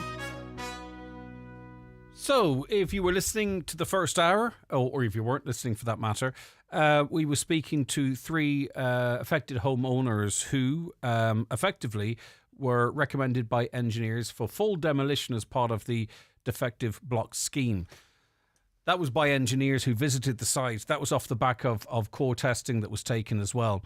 Then they were told, a desktop review, effectively it seems, that they were being downgraded and various other options, i.e. in one instance, leaving the rising walls, leaving the roof, leaving the internal walls, but replacing the outer and inner leaf walls. That was the option. And they're going like, well, what's going on here? We've already been recommended for demolition. It throws up so much uncertainty and questions being asked. And it kind of makes you look at the Attorney General's advice back a couple of years ago a little bit differently. The 100% Redress Party councillor, Joy Beard, joins me on the programme now. Joy, thanks for taking the time to chat to us. Yeah, thanks for having me on, Greg. Right, what's your party's reaction to, I suppose, these people coming out and outlining their lived reality? Yeah, well, it is a lived reality, and we have to remember that. This is people's lives that are being affected by these decisions that are being made. It's becoming more and more aware that more people are becoming downgraded by housing agency engineers. Now, these are independent engineers, I've been told, but they are employed by the housing agency. I think there's 76 currently have been downgraded, and it's just not acceptable, to be honest. I didn't realise the scale of it. That's an interesting figure to have, 76. Yeah. Also, too, what I thought was interesting is, and I can't find the information here, but I think it was from Katrina, who did a Freedom of Information request, right? Sorry about this, I'm just finding it here. Right, she did she was on the scheme from 2020. She was downgraded on the 20th of May. So she had a verbal approval from a demolition in August 2021. So she says, well, what's going on here? Applied for Freedom of Information to see why she was downgraded. The council said, we don't have paper files, everything's on the portal. But what she did discover is that it was written, she had a subsequent test then that was submitted to the portal, presumably, last year. And it was written in block capitals, do not use this in under the enhanced scheme. So new, an updated test of materials of the house and what have you and it was actually precluded from being even considered under the enhanced scheme. That again too all feeds into this problem. Very worrying and hard to make sense of. Yeah, it is extremely worrying, exactly. As I say, we're very concerned that these homes, some of these applications have been submitted over 3 years ago. Now, we know these houses are deteriorating quite rapidly now. Many of these homes are unsafe, and as Katrina mentioned earlier in her interview with you, they're unhealthy as well. These latest developments in the property need to be forthcoming and need to be considered when they are doing the appeals process. For this not to be considered doesn't make any sense at all. Fresh information needs to be submitted to strengthen the case for demolish. We have to remember that these remediation options, this causes further problems down the line. We know Engineers Ireland have said that IS 465 is not fit for purpose, and this is the standard being used. So therefore, engineers, will they sign off on these properties with still remaining with deleterious materials? You know, I don't think that's going to happen. The Attorney General's concern is that they might. Sorry, not that. His actual concern is, and sorry, you're talking about signing off once they've been remediated. His concern is that they might recommend demolition. That's under IS 465. Sorry, we'll come back to the mortgageability and saleability of the properties afterwards, because I know that's what you're referencing, Joy. But yes. I just want to, because we hear IS 465 all the time, right? And maybe there's a presumption that everyone understands the significance of that. So why does IS 465 feel outdated? Why does it need to be reviewed? Well, we know initially when we realised there was a problem with the homes, the standard IS 465 was the standard being used to test for mica. Now, that was a desktop study, Greg. There was no scientific evidence to prove that it actually was mica in our homes. And don't get me wrong, there are properties, obviously a majority of properties have excess mica, but it now is an internal sulfide attack, has been proven by world-renowned scientists that this is the issue with our homes, that there's pyrite and pyrrhotite causing a reaction within our blocks, which is causing the deterioration, as well as the mica. That has to be considered as well. But the main cause of the deterioration is the internal sulfide attack. So does IS 465 focus primarily then on mica still, and you know the level of mica in the block? Is that still really the primary focus when we are testing blocks? Because you do then hear people say, you know, pyrite and pyrrhotite was also picked up in these tests as well. So I do get confused at that point. If IS 465 is picking up these other deleterious materials, can you explain a little bit why then it's important that it's still revised? Yeah, it does need to be reviewed. The IS 465 allows for mica only. So it does need to have these deleterious materials included. Understood. This is the heart of this scheme, and this is why properties are getting the remediation options that they are. With this internal sulfide attack, the only solution for these homes is to demolish the homes in full and replace the foundation. That is the only way these families are going to get away from this nightmare that they're living on a daily basis. Right, so let's get back to what happens with option 2 to 5. So say, for instance, someone goes through that process. Who might the engineer be? Is it a new engineer? It's an engineer that did original testing? Is it the Department of Housing engineer? Who signs off at this point on remediated homes? Well, as it stands, it is an engineer, you know, a homeowner engineer. You know, you'll engage with your architect. We'll organise that when your remediation has been done, and they should sign off on it. But Greg, the problem is we've heard it in the Oireachtas committee on housing and local government and heritage. I think it was the 14th of May. You know, and they sort of indicated that this IS 465 is not fit for purpose. They actually said that. So if the Engineers Ireland are saying it's not fit for purpose, how can the government not take in these other considerations? And to be honest, that standard needs to be taken away and a new standard for these homes formed. You know, it's just not acceptable that these families, this is hard enough for these families, and to be downgraded based on, we have to remember, a lot of these homeowners don't even have a housing agency engineer come out and inspect the properties. It's all done visually, done on a desk where a lot of them haven't even visited the property. But the scientific evidence is there. These reports cost €6,000. And for them not to be, they have to consider them, obviously. But when a professional engineer who is registered with Engineers Ireland said your home needs to be demolished, and then now the housing agency have taken over, they're saying, no, we're downgraded that to an option 2 to 5. That's hard to take for a homeowner who's already been living. What about this, and I think Charlie McConlogue referenced this in his statement last week, what about this commitment from government that if you go for anything other than a full demolition and rebuild, you maintain eligibility for a second grant if required for a period of 40 years. So that seems to be almost like a 40-year guarantee of the works. That's not tested yet, is it, in terms of the sale of the property? Maybe if interest rates change, if you want to switch lenders. We don't really know how that might be viewed yet. Exactly. That's completely uncertain. We can't compel lenders. They might find another reason not to take it on. Exactly. Well, that's the thing. I do feel that homeowners are going to be trapped in these properties, and that's a big fear of mine, that they're not going to be able to live their lives the way they want to. They're not going to be able to move homes. They're not going to be able to remortgage. That they're basically, unless they have a cash buyer for these houses, that they're never going to be able to leave these homes. And that's a massive concern for families, that their futures have been decided for them, basically, because of the remediation option that they've been given, which is totally unjust and totally unfair, Just about signing off on remediated works, and I'd love to speak to engineers in relation to this. It seems to be generally accepted that if you only did outer leaf, that the inner leaf is going to go. It's the same blocks, effectively, or the rising wall, or some people call it different things, or even the foundations.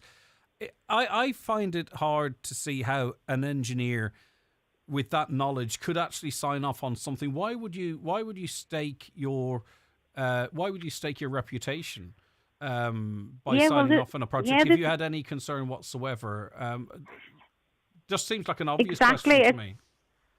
Exactly. Obviously these are professional people. They know what's happening within these blocks. The blocks are the same, inner and outer. You don't get a load of blocks delivered and told, right, do that block on the outer leaf and do that block on the inner. That makes no sense.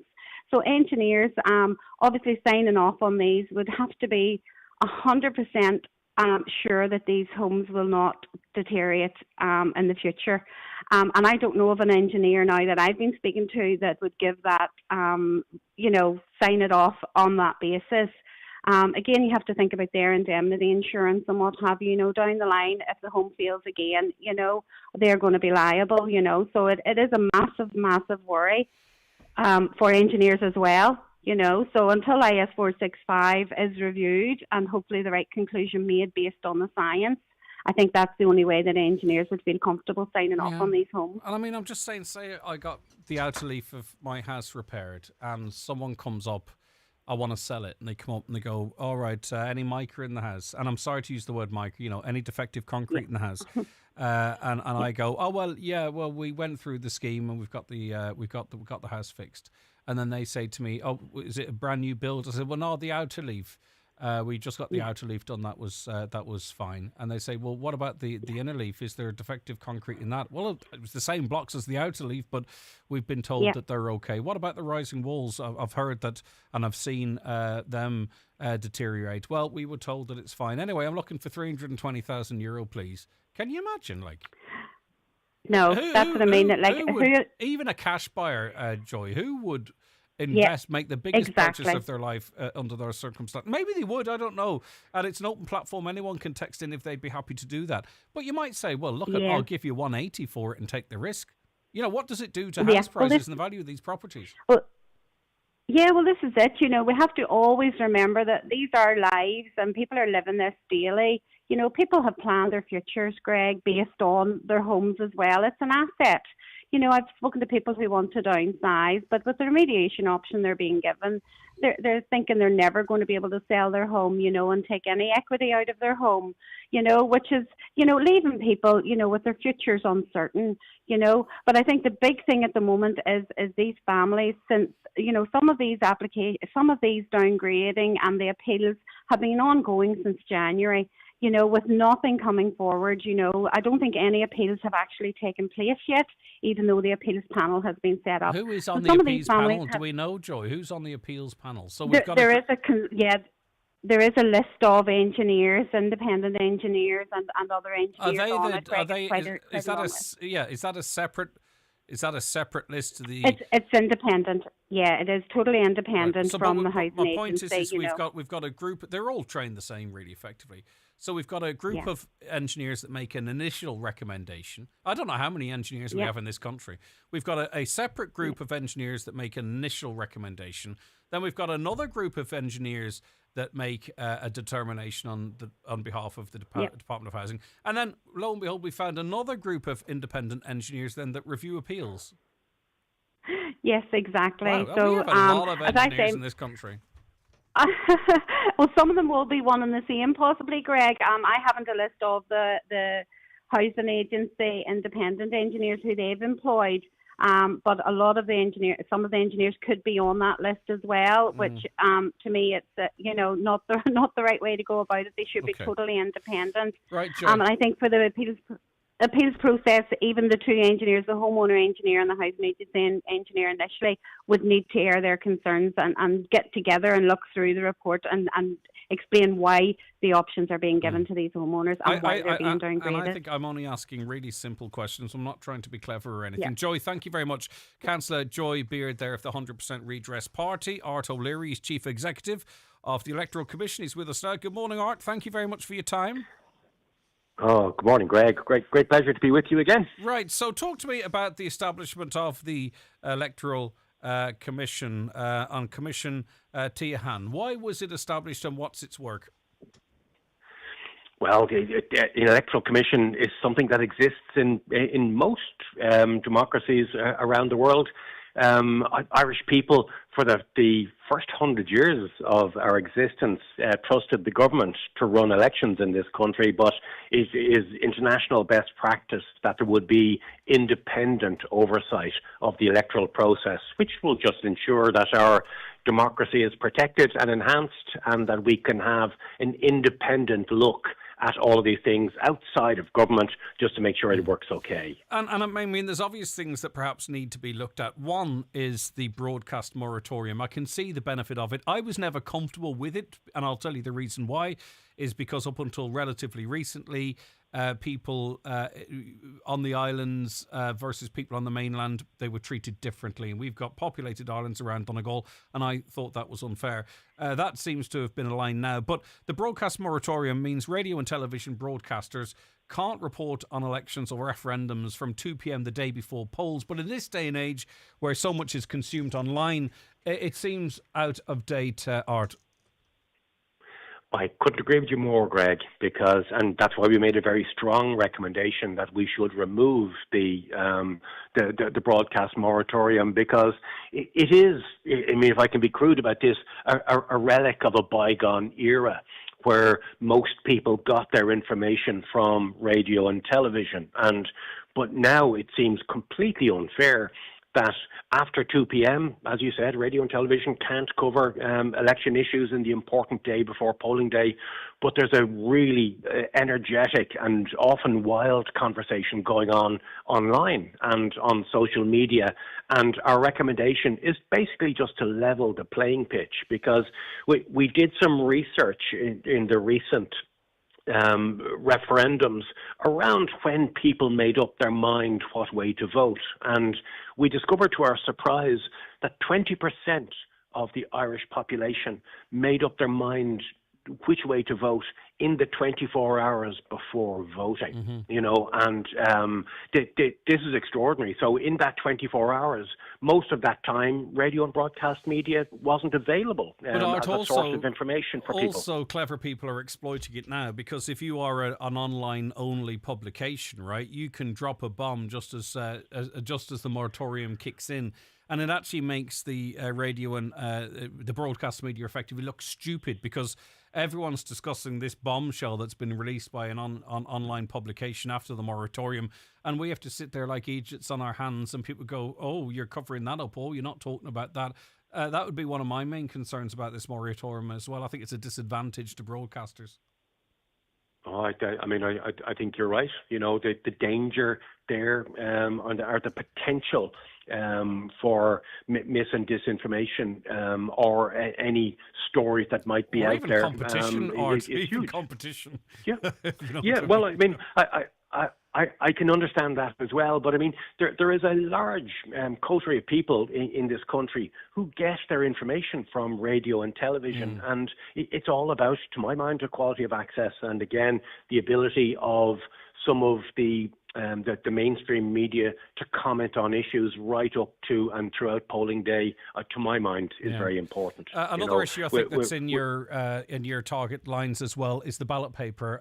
I'll be interested to see what part of it you think needs to be cleared up. I mean, we of course had the famous 2-foot-long European election ballot paper where you literally had to travel 2 feet. Very disadvantageous for people with vision issues as well. I spoke to a couple of people that struggled greatly with that in a confined space. But what are the concerns the Commission has in relation to ballot papers? Well, the first issue, I suppose, just we're talking about the referendum here, is that people, because we had 2 referendums, one on family and one on care, people weren't easily able to distinguish which was which.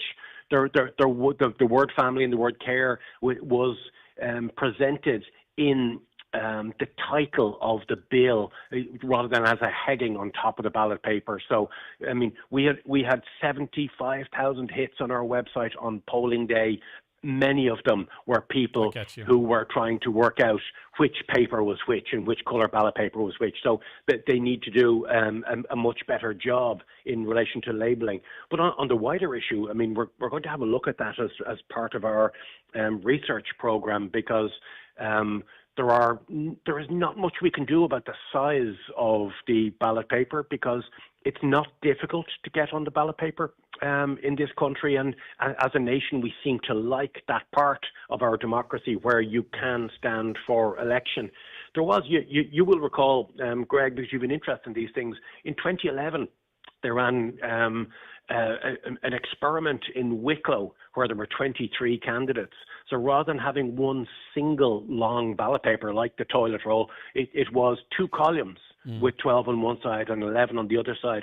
And unfortunately, the difficulty about presenting the ballot paper like that is that people voted 1, 2, 3 in the first column and then 1, 2, 3 in the second column as well. Yeah. So rather than 1, 2, 3, 4, 5, 6. So I know people. There's an education piece here. For sure. And I know people, though, and sorry for conflating the awkwardness of the ballot paper itself and the quite rightly, I struggled, and I'll tell you, even in the debating process, Art, it was difficult to keep contributors on care and on family. They were switching between the two, and I was struggling, actually, to be honest with you, in my own work to try and sort of stay focused on various issues, to not switch between the two myself.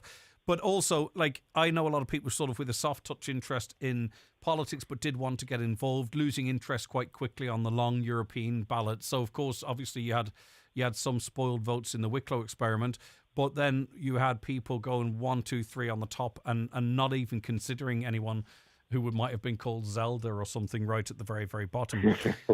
What would be the significance of doubling the period of notice for polling day? Why do you see it needing to go from 30 to 60 days as a recommendation?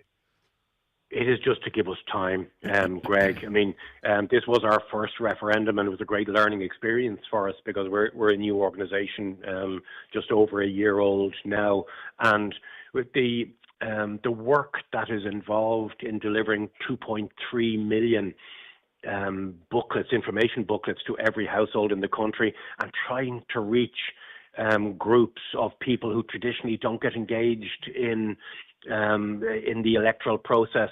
I mean, it's a huge job, and we had a little over 13 weeks for this particular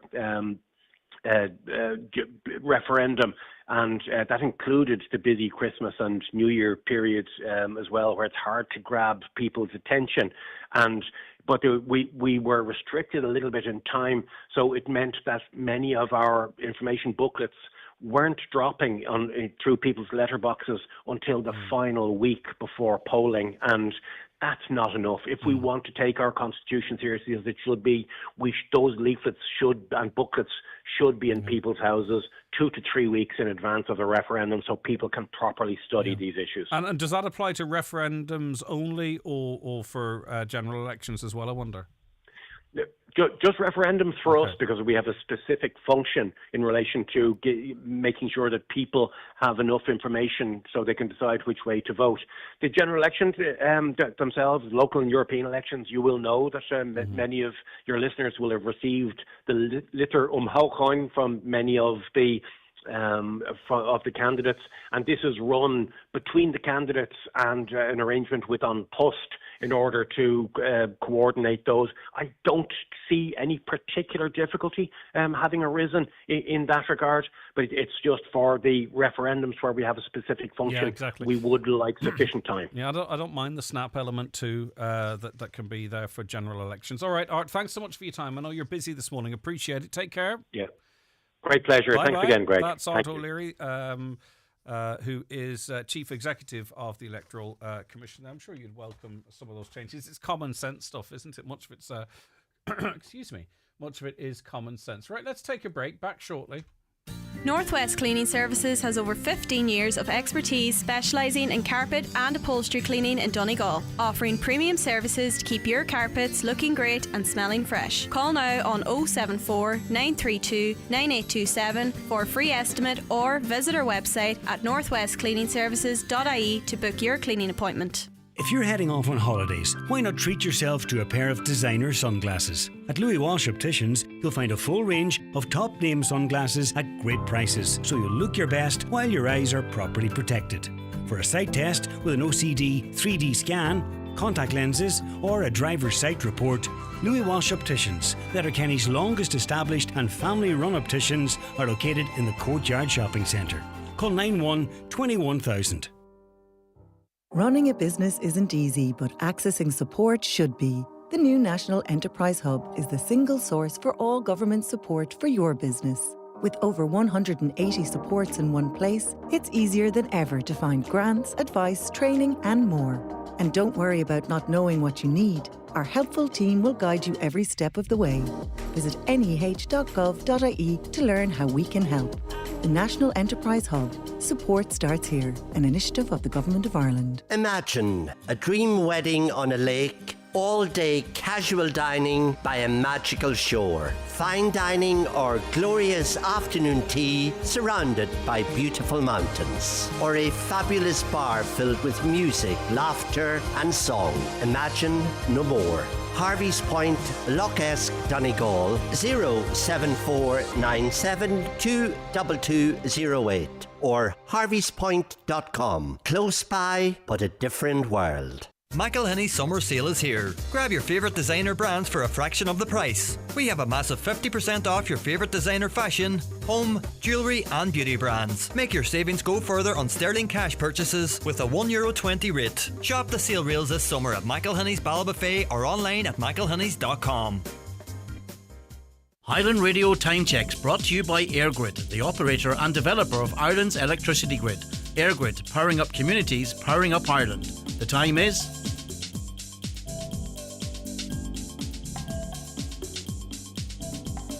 It's 11:29.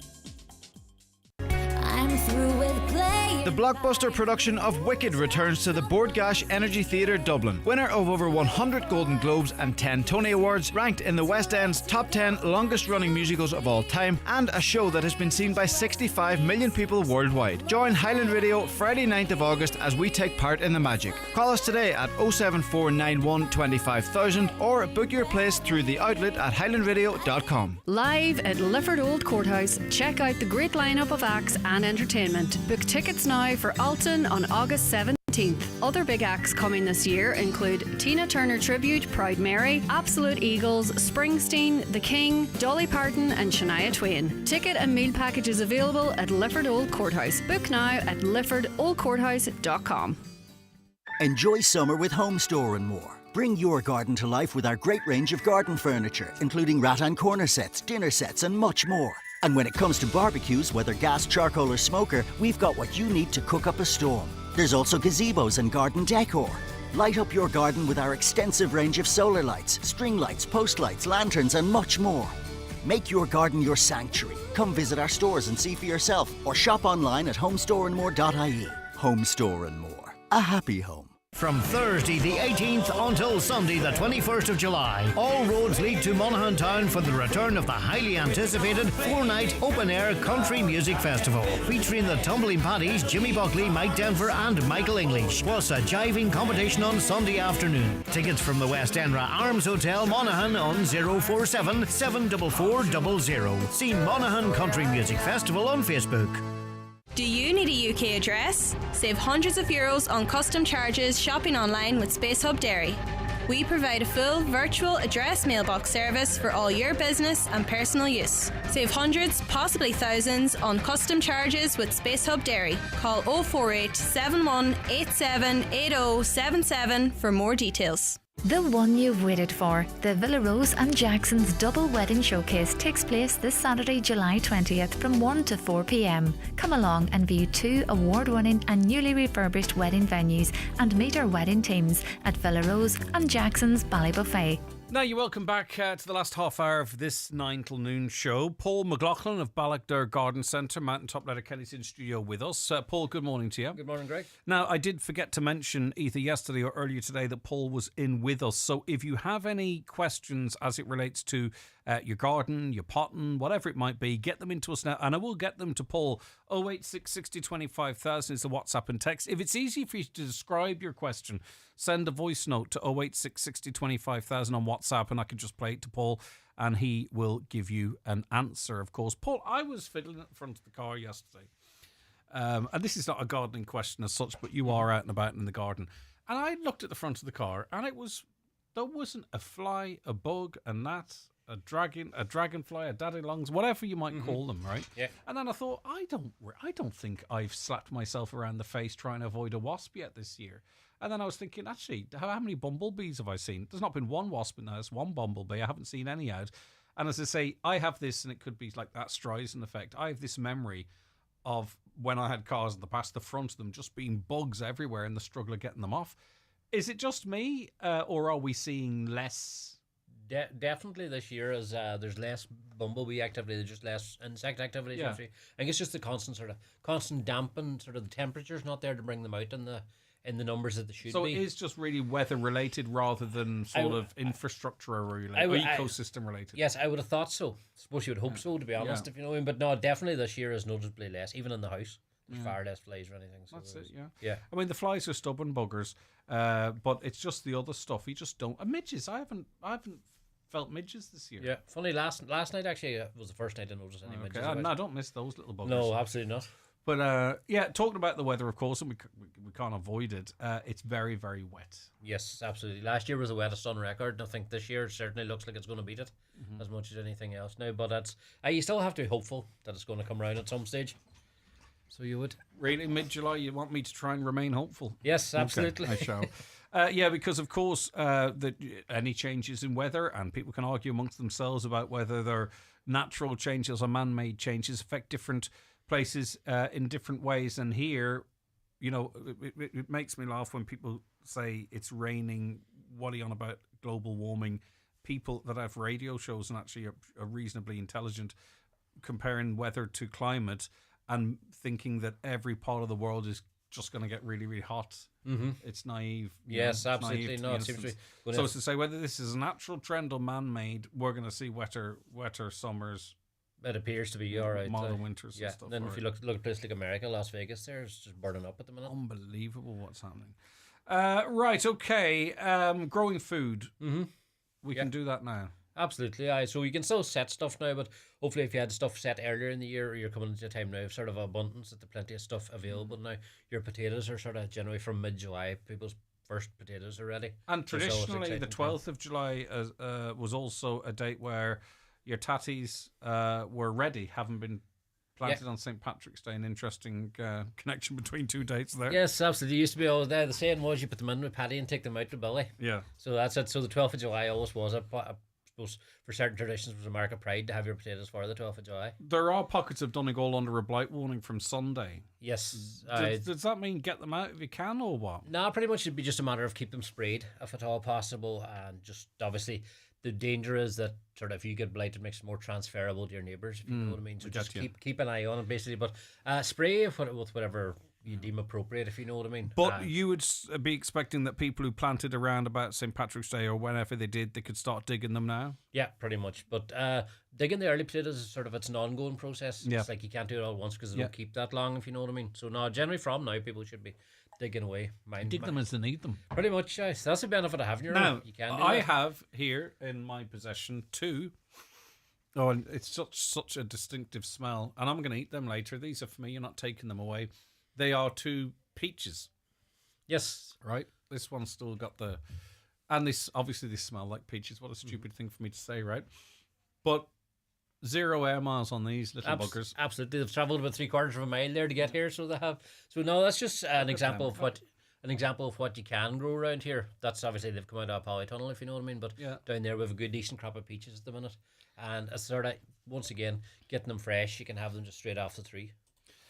Right, okay. And how big's your harvest of a tree? Harvest of a tree, I'd say you'd be looking maybe 3-4 pound, if you know what I mean. So it's not huge, if you know what I mean. But obviously we've quite a mature trees down there. But even I've seen ones down around and get over there. I'm not having a go at your peaches, right? Okay, but is that really? That's not a shape we're familiar with from a shop. It looks like you sat on the way up. Pretty much, but that's actually there's a moral tale with that one as well. Go on, give us the reason I took that this morning is because that branch actually broke. Oh. Because what I should have done earlier in the season was remove some of them. There was too many in the branch, and the branch actually broke, so they're probably not fully ripe yet. You can see why. Yeah, the bombs are called peaches, aren't they? But are they ready to eat now? Yes, absolutely. Okay, so they are. So you can chance it. Well, what do you think? What a flavour! Yes, actually, no. This once again, it's the flavour of homegrown. It's always that wee bit better. So it is now. Wow, really, really juicy as well. Yeah, so it's hard to believe you could grow such things in Donegal, like. Mum, well, I was going to say, I'll just chat on now. let you have your breakfast. They're really, really tasty. Yeah, no, they're lovely. All right, so they're now. But it's amazing that you can grow such things. And what do you do with them? They're just peaches. They're just fruit. Just peaches. Now we just eat them off the trees as they ripen, if you know what I mean.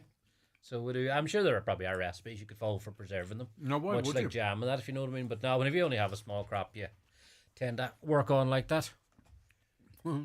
Well, you can't drink water. Yeah, I made peaches. Mm-hmm. What's this? Yes, that is my. The last time I was on just that evening, I was going actually harvesting my black currants. So that's black currant jam. Aye, so very good. But that's black currant jam that me and the kids made. So we have. Oh my god! I would say about a dozen black currant bushes, and we get 6 pounds of fruit off it, which equated to about 12 pots of jam. And it's perfect, isn't it? It's so smooth. Yes, funny. That's actually just in the house with democracy. Some people like the seeds net in the black currant, and some people don't. So we strained half of it, right, and didn't strain the other half, just to keep everybody happy. So we did. I'm gonna have that on toast. I can't stop eating this peach. I was going. Yeah. So I don't care anymore. I'm just eating this peach. And it's lovely. So summer fruits now, they're all over the place. Summer fruits, if things went well for you. Yeah, exactly. So all the fruits are there? So your black currants, red currants are probably a wee bit earlier. So they've kind of passed almost, if you know what I mean. But black currants good at the minute, and gooseberries. And then in August you'll be chatting blackberries. And sort of raspberries from now on as well. So you would be. So it's there. Actually, what is see that peach? Mm-hmm. It's got a toughness to it, right? Yeah. But it's not bitter, it's sweet. Mm-hmm. Is that something unique about the way? Because normally they're kind of soft and squishy, and I associate tougher fruit with bitterness. Yes, but that's beautiful and sweet, but it's got a bit of more of a bite to it. Yeah, I'm not sure what the exact. I've not had a peach for a while. If you know what I mean. I'd say it's probably to the freshness, probably. Yeah, maybe like that. And just you picked it at the perfect time. Absolutely stunning. So what I got, but something like that there, that'd be a variety. It'd sort of be for like home use, if you know what I mean. Probably what you get in the shop would be a more commercial variety. No, well, I'll take that one. I mean, it's quite clearly a peach, but it's absolutely delicious. So hopefully now you've got a good crop of summer fruits, and get your questions in for Paul, by the way, to 08660 25,000. Your scallions, your onions, your tomatoes, if you're making a salad, they should be well on the way. A wee bit of sun might be nice to finish them off. Absolutely. Even for like your peaches, even summer fruits, strawberries, that sort of thing. The sun really ripens them that much, if you know what I mean. But yeah, I was just checking the onions and scallions this morning. They're all coming on very well. Lovely. So it'll be August by the time they properly store. Anything we should be worried about with them in terms of enemies, or cabbages for that matter? Cabbages, you have the cabbage white butterfly going about at the minute. He can do a lot of damage very quickly. So he can, as you notice, the wee sort of white butterflies going about. And what they do, they lay eggs in your cabbages. And the caterpillars then come out and they eat everything. So it's just probably the best option for that there is if you actually cover your cabbages, if you have a small amount, you can actually just cover them with fleece or something like that at this time of year. Of course, says the use of weed killer pesticides is a huge factor in the decrease of the bee population and other insects. I mean, the reality is we do know how important the bee is in terms of pollination and everything else as part of the ecosystem. And we do know that, unfortunately, its biggest threat is probably us. Yes, absolutely. That's not a revelation. Like the decrease of its habitat in terms of taking away the sort of natural hedges that they use for corridors and that, and the use of pesticides in a big way would be problematic for them. All right, definitely. How do you get rid of mare's tail in the garden? This comes up every time you're in. Pretty much. Understand why? Yeah. Every time. Once again, sort of goes against your thoughts on the bees, particularly in that. But once again, probably your herbicide, that would be the main way of doing it. And because it has a protective coating, you have to sort of break it up Smash first. it down. Either be stamping on or something like that. Nature has it worked very well for it. It's very resilient. And if it's in tarmac or something like that, you can just use salt, like grit and salt. Okay. Would actually but obviously you can't use that in soil because you can't grow anything else thereafter. Okay, good. But Didn't hear that one before. Salt does work on gravel areas or on tarmac. And the big bags you get for ice, that would do the same job. Yeah. Okay, fantastic. Paul, I know it's very late, but would you have any strawberry plugs for planting? Yes. We do have strawberries down there, all right. Great stuff. How do you take a slip from an azalea plant, please? Azaleas are quite hard to grow from slips. So they are now. It's just they're generally a very woody plant. So there would be now into August you could try and take a few sort of softwood cuttings of it that might take from it, if you know what I mean. But once again, rhododendrons and azaleas the rhododendron especially is air grafted almost, so it can be quite hard. But the thing with that slips, if you have a parent plant, it's costing you nothing, so just try it a few times. But probably now into August, September be a good time to try. We were talking earlier on about stuff we do see and we don't see. Flying ants. Yes. I haven't seen any of those, but you're getting quite a few inquiries about them, are you? Yes, pretty much. Flying ants, at this time of year, it always comes about sort of through July, August, whenever the humidity's right and the temperature's right. The ants tend to swarm a bit. So they do. So they're sort of leaving the nest that she has, or the excess queen, shall we say, and moving on to find other places where they can set up nests. And generally all the male ants follow her for breeding purposes and whatnot. So the fact of the matter is just whenever they do swarm like that, they can be quite terrifying looking because they're a huge swarm of ants, and even they'll settle in your car.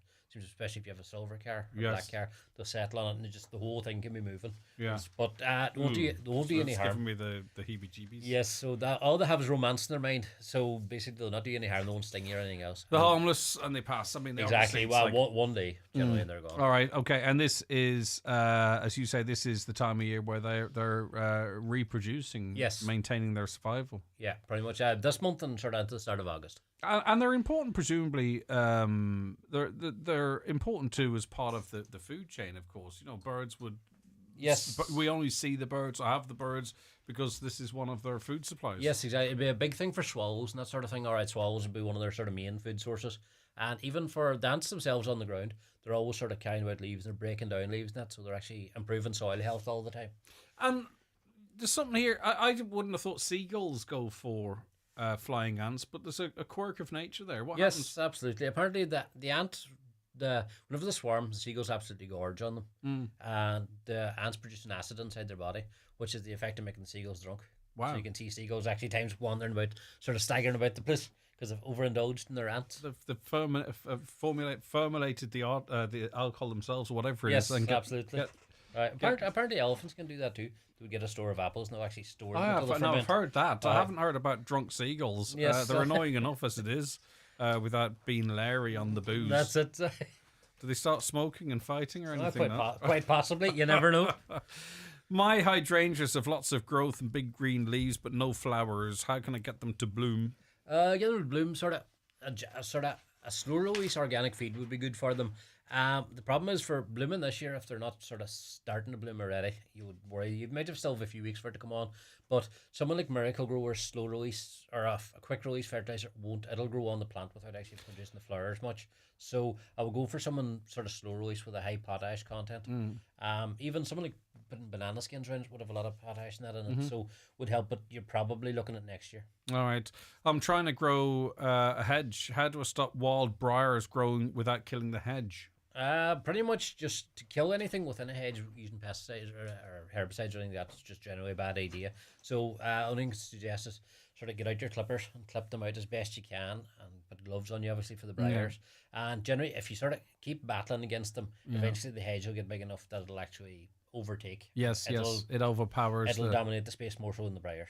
It does require a bit of manual labour. Grease. Yeah, okay. But if you do it sort of little and often, it's not that daunting. Yeah, this is a question carried over, so I'm not sure if it's still relevant. Any advice on growing tomatoes in a tunnel? Is it too late for that? Or? It's getting late, all right. If you still put a few in, you still might have a chance, if you know what I mean. Growing them, just generally keep them fed at this time of year, especially even if you have established plants.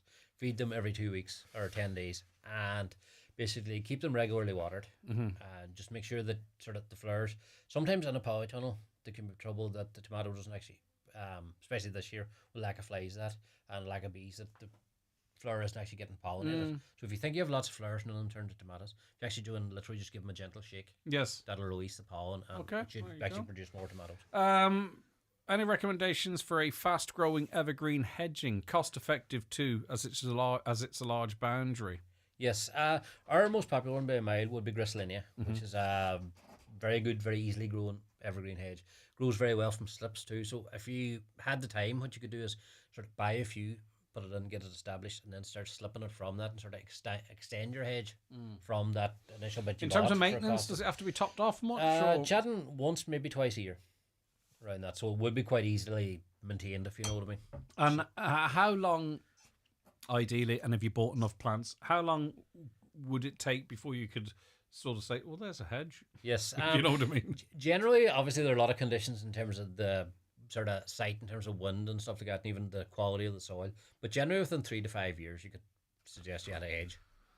Right. This is why I'm probably going to do a fence. My marigold flowers, they turned all brown. Can I do anything? Yes. Generally, I would say they're probably victims of the weather. It's just they haven't had sunshine to bring them on. First thing to do is check for slug damage. Slugs would be quite fond of marigolds, so they would.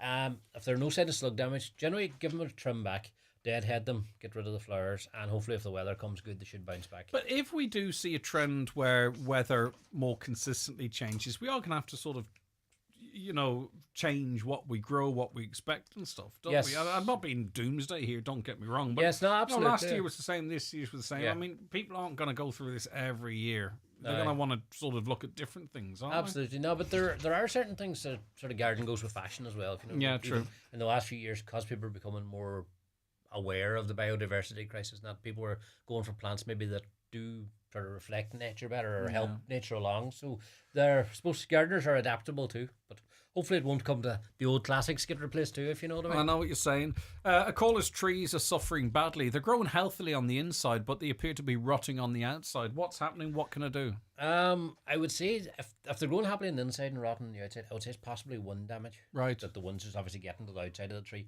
and affecting it badly. Just give it a good feed and hopefully it'll snap out of it. Any doubt sort of if you think there are any actual any disease onto that, take a few photos, bring it to your garden centre. The only thing it could possibly be, without knowing the type of tree, would be the ash dieback disease that's become a huge Which problem. you'd hope it wouldn't be. Yes, you would hope so, but if it's an ash tree, more likely that's what is going to... Right, so if it is an ash tree, I'm afraid it could be ash dieback. Ash dieback. Just time for one more. How can I keep my basil plant alive? Basil plants are I've always found them hard enough to grow. So generally I would say with basil plants, a lot of people buy them in supermarkets there, and the ones you buy in supermarkets are sort of for instant use almost. The ones in wee pots, are they? Yeah, exactly. They can be quite forced because the environment they've been grown in, they've been given constant liquid fertilizer every day. So if you want to sort of establish a basil plant for for continuous use, I would say start from seed. That's interesting because it is kind of nice, isn't it? Because what you do is you go and buy them in the little plant and in the little plant pot and a wee bit of soil there, and you put them on your windowsill, and you go, right, I'll pick some now. But like in day 2, they're just yellow and lying over the side. Yeah. But is there any way to maintain them and sort of keep a supply? Generally, the basil plants you buy in the supermarkets, actually, if you look at them from the ground up, they're actually there's a huge amount of stocks coming up. It's not one plant you're buying, it's like loads of wee ones. Okay. So what you could do actually once you get them home is actually split them up. Right, so it's really kind of more of a but like I say, a lot of them are liquid fed, and obviously not everybody's going to keep up the liquid feed, so they do suffer from everything. All right, Paul, listen, fascinating stuff as always. We'll chat to you really soon. Thanks so much for calling. Thank you very much. Great. Thank you so much for but I'm actually flabbergasted how nice I'll tell you, I was actually quite nervous about trying the peach and I wouldn't actually pretend. Because if it was like really bitter or tasted funny, I probably would have said. But absolutely delicious, and I love the texture, but all the sweetness and flavour. Remarkable that you grew that up here. And the jam, well, that's going to get a hammer in tomorrow. Yes, morning. Aaron loves jam, so he's going to absolutely love that, as do I.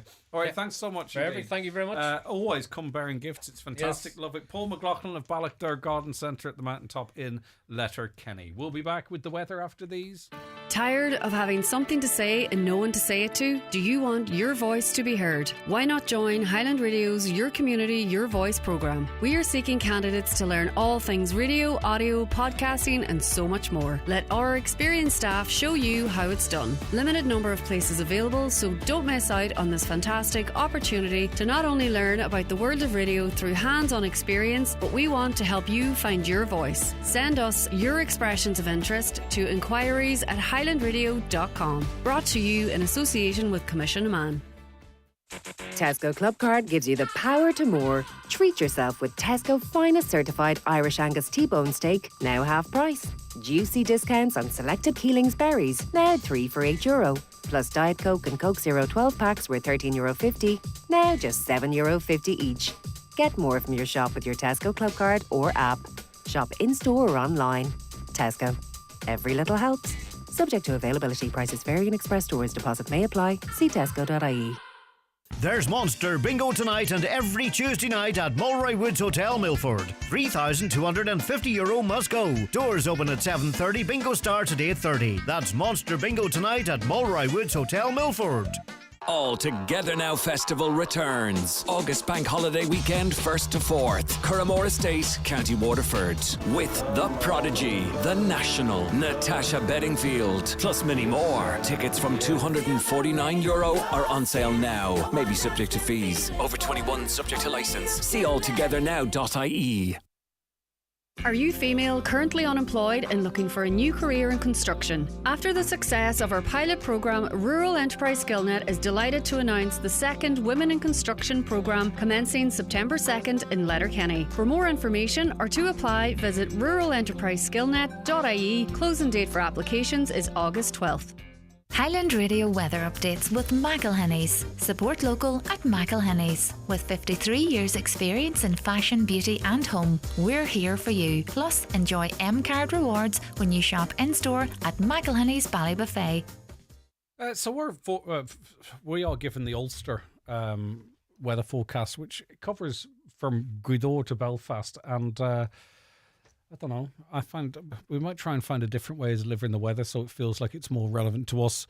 The weather for all of Ulster, any lingering mist and fog will clear to leave a warm and mostly dry day with sunny spells and isolated showers. I don't know if they are in Barnasmore or if they are on Grania's Gap. I haven't a clue. Highest temperatures 16 to 20 degrees and light to moderate west to northwest breezes. Mary is with me. Hi, Mary. Hello, Greg. How are you doing? I'm doing fantastic, Mary. I mentioned earlier on the Lidl or Aldi, sorry, I always mix them up, everyone does. Aldi released figures showing that 1 million plastic bottles or cans have been returned at one or all of their 6 stores. €173,000 returned through the levy to their customers. So one shop, 6 stores, 1 million plastic bottles and cans. It's pretty impressive. Oh, very impressive. Brilliant altogether. But can I make two points before I get into the story, Greg, quickly? 2 points about the outcomers. One, it wasn't the principle of the 150 that I didn't get, because, well, it's my 150, but it's the principle of the thing with me. And the second point is I did have a successful outcome in the end, but not the outcome that I wanted or sought after. Right, okay? so last week, 2 dozen plastic last bottles. Yeah, a couple of dozen plastic bottles. Went down to Aldi and both machines were actually full. Contact the shop. And there was other people there as well as me saying that the two machines were full. I mean, I've been using it since day one, since the start, so I'm well used to using them. But anyhow, I hadn't the time to waste to go in to wait in the queue to tell the staff that the machines wasn't working. So I said, right, I had to go to Tesco's anyway. So I thought I'd go to Tesco's and put them in the machine in there. And of course, there were staff that actually witnessed what happened, and I was putting down the bottles, and I put in 6 big bottles. They took the bottles from me, but they wouldn't pay me out any money. And I called over the staff. I said, look, what's happening? I said, they took my bottles, but they won't pay out any money. So I proceeded and put in all the rest of the bottles to finish off a couple of dozen that I had, and they paid me for them. But I went over to customer service, and I complained to customer service what happened. And they were very kind and gave me full details, phone numbers, email address, everything, actual virtual address of the company that owned the machines, as they thought. So, of course, next day I phoned up the company and got a very lovely lady on the phone and told her the story. And she said, oh, it's got nothing to do with us. But can I backtrack? Tesco said they weren't responsible for the machine to start with, okay? That's why they gave me all the details of the company that was supposed to own the machines. So when I phoned up the people that were supposed to own the machines, they said, it's got nothing to do with us. We don't deal with the machines. I said, well, who does, like? Wouldn't tell me. Said they didn't know. And they said, we only deal with the barcodes on the bottles. So even though I persisted and said, well, sure, if they needed fixing, who comes to fix them? They didn't know that either. So I was getting nowhere, no success. And it irritated me. As I said, it's not the 150, Greg. It's the principle of the thing. It's my 150. So what are you going to do next? So I went back to Tesco's the next day and I told them the story of all that I went through and everything. And they stood there looking at me and said, well, we're not responsible for the machines.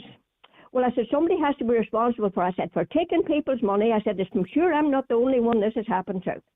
I said, somebody has to be responsible for these machines, taking people's money, taking the bottles and not paying out the money. I said, I've got to get to the bottom of this. So a few staff talked to each other and decided after a conversation to give me back the 150. And I pushed the money back on the counter. I said, that's not what I want. Right, Mary. I don't want the 150. I have to go, but just in 2 words, has it been resolved yet, or are you still fighting? I'm still fighting. Okay, I'm not Mary. happy because, Greg, I want to get to know who owns the machines and why the machines are faulty. Keep us updated with an update. Thank you so very much indeed. Right, we'll be back with you tomorrow morning at 9. Thanks, Mary.